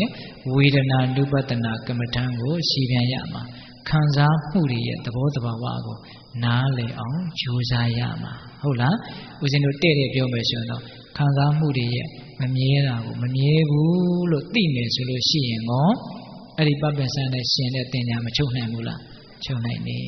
ပါတိမောက္ခတံဝရသီလဆက်မိတယ်အိန္ဒိယတံဝရသီလဆက်မိတယ်အဲ့ဒါဦးဇင်းတို့အင်မတန်ရှည်လျားတဲ့တက္ကပညာသုတ်တန်ကြီးရဲ့ဒါအနှစ်ချုပ်နော်ညပေါင်းများစွာဟောလို့ရတဲ့တရားကိုဦးဇင်းတို့တဏှာကြီးမခွဲခင်မှာပဲပိဿပေါင်းသူတော်ကောင်းတို့ကိုတတ်နိုင်သမျှရှင်းပြပါတယ်ဟုတ်လားဒါကြောင့်ကိုယ့်ရဲ့ဘဝငြိမ်းချမ်းခြင်းနဲ့အေးချမ်းခြင်းနဲ့ဆိုလို့ရှိရင်ဒီတရားတော်မှာလာတဲ့နည်းတွေအတိုင်းကြိုးစားကြမယ်ဆိုရင်ငြိမ်းချမ်းမယ်အေးချမ်းမယ်ဟုတ်လားဒါကြောင့်ကိုယ့်ရဲ့ဘဝငြိမ်းချမ်းအောင်ကြိုးစားပြီးတော့တစ်ဆက်တည်းပဲကိုယ်အိမ်ကိုယ်ရပ်ကွက်ကိုယ်မြို့ကိုယ်ရွာကိုယ်ကဘာငြိမ်းချမ်းအောင်တတ်နိုင်သမျှကြိုးစားနိုင်ကြပါစေလို့ဦးဇင်းတို့ဆန္ဒပြုရင်းနဲ့မေတ္တာပို့ပြီးတော့အဆုံးသတ်ကြရအောင်ဗျာဘဝတုတဗ္ဗမင်္ဂလံရခန္တုတဗ္ဗဒေဝတာတဗ္ဗဗုဒ္ဓ ानु ဘာဝေနတရာတုခိဘဝန္တုတိဘဝတုတဗ္ဗမင်္ဂလံရခန္တုတဗ္ဗဒေဝတာတဗ္ဗဓမ္မာနုဘာဝေနတရာတုခိဘဝန္တုတိဘဝတုတဗ္ဗမင်္ဂလံရခန္တုတဗ္ဗဒေဝတာတဗ္ဗသံဃာနုဘာဝေနတရာတုခိဘဝန္တုတိတေတုံမာကတရားနာပိသပေါင်းတင်သူတော်ကောင်းတို့သာတအလုံးသောတတ္တဝအနန္တတို့အားသဗ္ဗမင်္ဂလံကောင်းဆိုသမျှလောကီလောကုတ္တရာကောင်းဆိုသမျှမင်္ဂလာဝဝတိဘဝတုကောင်းစွာမသိဖြစ်တော်မူကြပါစေတည်းသဗ္ဗဒေဝတာမိမိတို့ခန္ဓာကိုယ်မှာစောင့်ကြနေကြကုန်သောနတ်မိမိတို့အိမ်မှာစောင့်ကြနေကြကုန်သောနတ်မိမိတို့သာသနာမိမိတို့ကဘာမှာစောင့်ကြနေကြကုန်သောနာမယနာကောင်းနာပေါင်းတို့ကလည်းပဲသက္ခန္တုကောင်းစွာမသိစောင့်ရှောက်တော်မူနိုင်ကြပါစေတည်းသဗ္ဗဗုဒ္ဓ ानु ဘာဝေနကင်းငါဝါလူသေးစုမကပွင့်တော်မူကြတဲ့ဆွေတော်တာပါဘုရားရှင်ကိုယ်တော်မြတ်တို့ရဲ့တကုတေသောအာနုဘော်တော်တို့ကြောင့်၎င်းသဗ္ဗဓမ္မာနုဘာဝေနမေလိတံဖူလိတံနိဗ္ဗာန်ပရိယတိဟုဆိုသောစေတံတော်တရားတော်မြတ်တို့ရဲ့တကုတေသောအာနုဘော်တော်တို့ကြောင့်၎င်းသဗ္ဗသံဃာနုဘာဝေနမကထံလေးရောက်ဖလထံလေးရောက်ဆိုသောရှင်ရောက်တော်ရိယသံဃာရှင်မြတ်တို့နှင့်တကွသီလဂုဏ်သမာဓိဂုဏ်ပညာဂုဏ်တို့နှင့်ပြည့်စုံတော်မူကြတဲ့သမုဒိသံဃာရှင်ကောင်းရှင်မြတ်ပေါင်းတို့ရဲ့တကုတေသောအာနုဘော်တော်တို့ကြောင့်၎င်းတရားနိယောညပါဘေကမဆိုင်ခြင်းရှိတိုင်းခြင်းရှိတိုင်းဒုက္ခိကိုယ်စိတ်နှပြချမ်းမာချမ်းသာခြင်းရှိကြကုန်သည်ဘဝတို့ကောင်းစွာမသိဖြစ်တော်မူကြပါစေတည်း